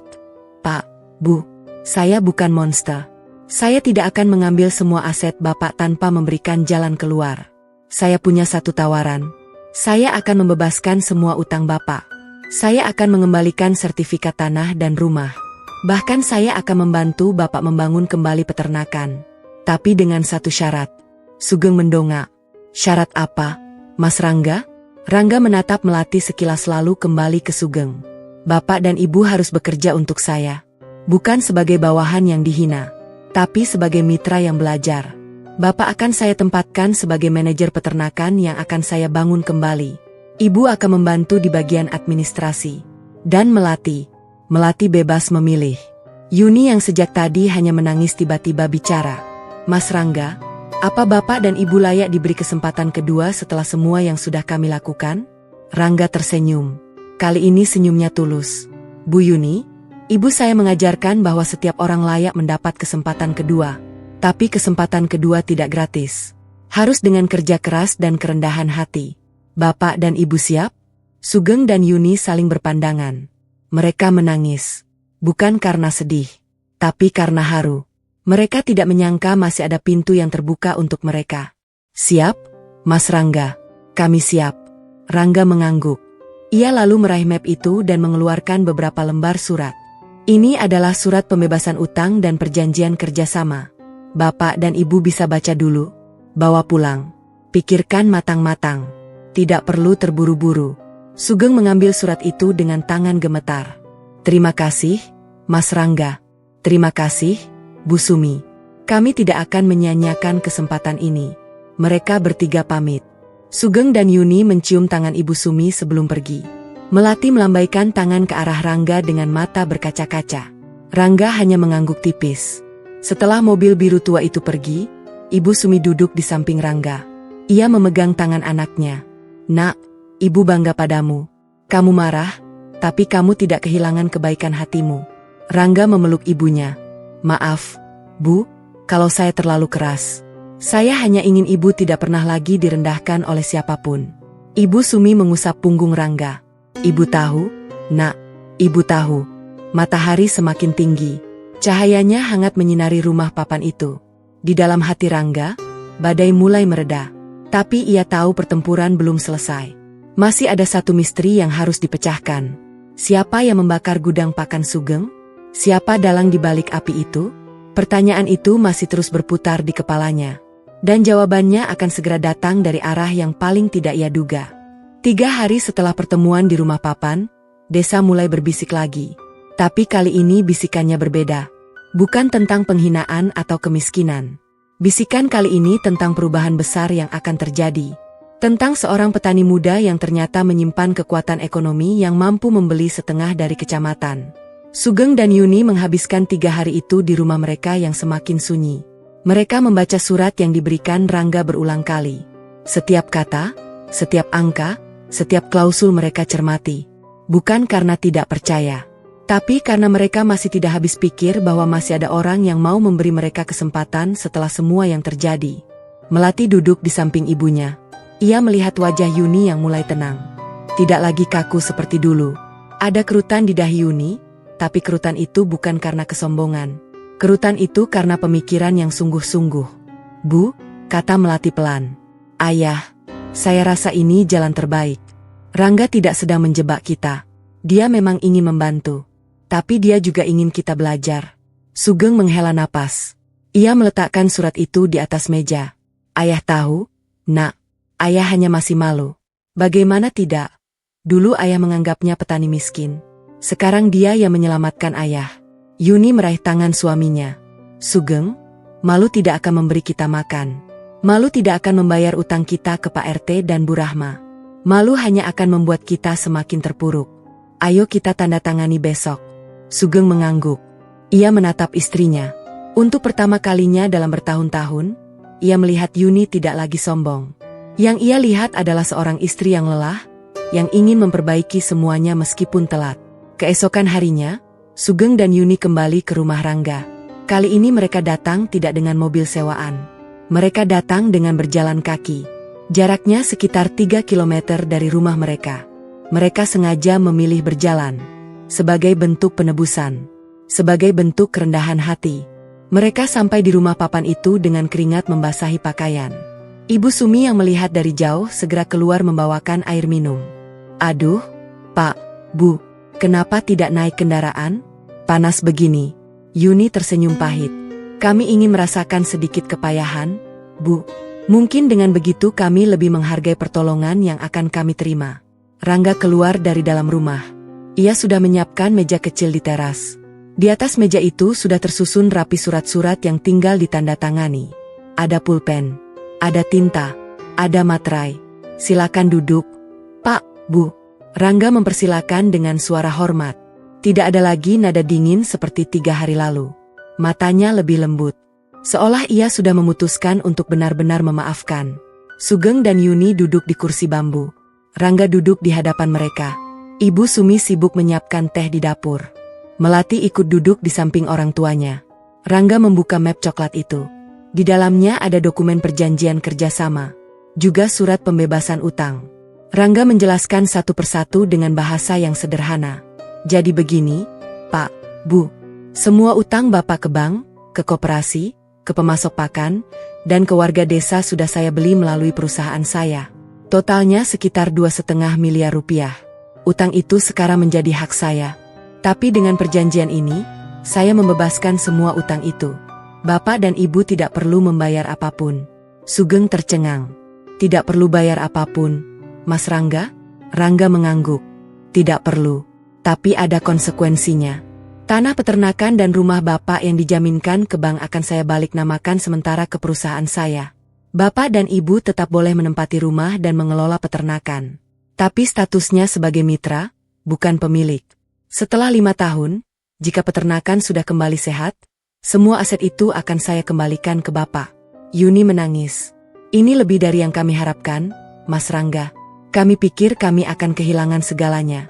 Rangga tersenyum. Bu Yuni, saya tidak ingin mengambil rumah orang. Saya hanya ingin Bapak dan Ibu belajar bahwa kesombongan tidak pernah membawa kebaikan.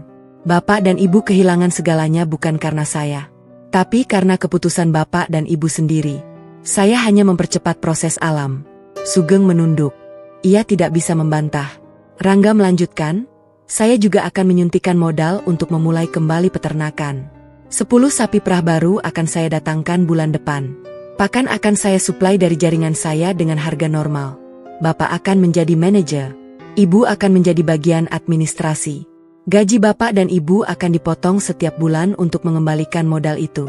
Tapi potongannya ringan. Saya tidak ingin membebani.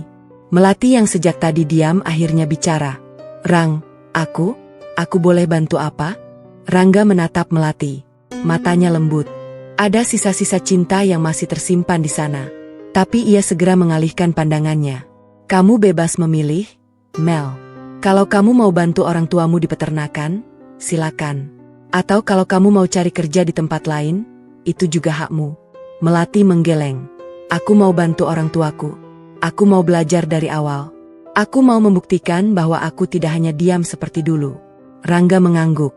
Itu keputusan yang baik. Proses penandatanganan surat berlangsung sekitar 1 jam. Rangga menjelaskan setiap lembar dengan sabar. Sugeng dan Yuni membacanya dengan teliti meskipun mereka sudah yakin tidak ada jebakan. Ibu Sumi menemani dari samping sambil sesekali mengusap punggung Yuni yang masih sesenggukan. Setelah semua surat ditandatangani, Sugeng berdiri. Ia menghadap Ibu Sumi. Bu, saya mau minta maaf sekali lagi. Saya tidak pantas diperlakukan sebaik ini. Ibu Sumi mengusap air mata yang mulai jatuh di pipinya. Pak Sugeng, semua orang punya masa lalu yang kelam. Yang penting sekarang kita memilih untuk berjalan ke arah cahaya. Yuni memeluk Ibu Sumi. Kedua wanita yang dulu terpisah oleh tembok kesombongan itu kini menangis dalam pelukan yang sama. Mereka menangis untuk semua kata-kata yang tidak seharusnya terucap. Untuk semua tawa yang tidak seharusnya keluar. Dan untuk semua air mata yang tidak seharusnya jatuh. Rangga dan Melati hanya diam menyaksikan. Ada jarak di antara mereka. Bukan jarak fisik. Tapi jarak luka yang belum sepenuhnya pulih. Setelah semuanya selesai, Sugeng dan Yuni berpamitan. Mereka kembali berjalan kaki sejauh 3 kilometer. Kali ini langkah mereka lebih ringan. Bukan karena beban sudah hilang. Tapi karena mereka tahu ada tangan yang menopang di balik semua ini. Di rumah, Rangga duduk termenung di kursi bambu. Ibu Sumi mendekatinya sambil membawa segelas teh hangat. Nak, Ibu lihat kamu masih memikirkan sesuatu. Rangga menerima teh itu. Ibu benar, Bu. Saya masih memikirkan tentang kebakaran gudang. Itu bukan saya, itu bukan rencana saya, tapi ada yang melakukannya. Dan orang itu mungkin masih berkeliaran di desa ini. Mungkin dia akan melakukan sesuatu lagi. Ibu Sumi duduk di samping Rangga. Kamu curiga siapa? Nah, Rangga menggeleng. Saya tidak tahu, Bu, tapi saya akan cari tahu. Saya tidak ingin ada orang yang memanfaatkan situasi ini untuk kejahatan. Ibu Sumi mengangguk. Hati-hati, Nak. Malam itu juga, Rangga menghubungi Tony. Mereka bertemu di warung kopi pinggir desa yang sepi. Hanya ada beberapa pengunjung yang duduk terpisah. Tony mengeluarkan ponselnya. Ini, Rang. Rekaman CCTV dari toko di sebelah timur peternakan. Tanggal kejadian kebakaran. Jam 2 pagi. Ada seseorang lewat dengan jeriken. Wajahnya tertutup. Tapi postur tubuhnya saya kenali. Rangga menatap rekaman itu berulang kali. Siapa dia? Ton? Tony menghela napas. Ini yang mengejutkan, Rang. Orang itu adalah mantan mandor peternakan Sugeng. Namanya Jumali. Dia di PHK 6 bulan lalu karena kedapatan mencuri pakan. Dia dendam sama Sugeng. Rangga mengerutkan kening. Jumali, yang dulu pernah bekerja di sini? Iya. Dan kabar terakhir, dia sekarang bekerja di peternakan lain di kecamatan sebelah. Tapi dia sering bolak-balik ke desa ini. Mungkin untuk memantau. Rangga mengepalkan tangannya. Ini harus segera dilaporkan ke polisi, Ton. Bukan hanya untuk Sugeng, tapi untuk keamanan desa. Orang yang sudah pernah mencuri dan membakar, bisa melakukan apa saja. Tony mengangguk. Setuju, tapi kita butuh bukti yang lebih kuat. Rekaman CCTV ini buram. Kita butuh saksi. Rangga berpikir sejenak. Kamu menjadi saksi, Ton. Kamu melihat bayangan orang itu malam kejadian. Tony menggeleng. Tidak cukup, Rang. Aku melihat dari jauh. Tidak bisa memastikan wajahnya. Kita butuh pengakuan langsung dari Jumali. Ide itu berbahaya. Sangat berbahaya. Tapi Rangga tidak punya pilihan. Ia tidak bisa membiarkan penjahat bebas berkeliaran. Besok kita cari Jumali, kata Rangga tegas. Tony menatap Rangga dengan mata lebar. Lo yakin, Rang? Orang itu berbahaya. Aku yakin. Aku tidak takut pada penjahat. Aku hanya takut pada keadilan yang tidak ditegakkan. Malam itu juga, Rangga tidak bisa tidur. Ia memikirkan Jumali. Ia memikirkan Sugeng dan Yuni. Ia memikirkan ibunya.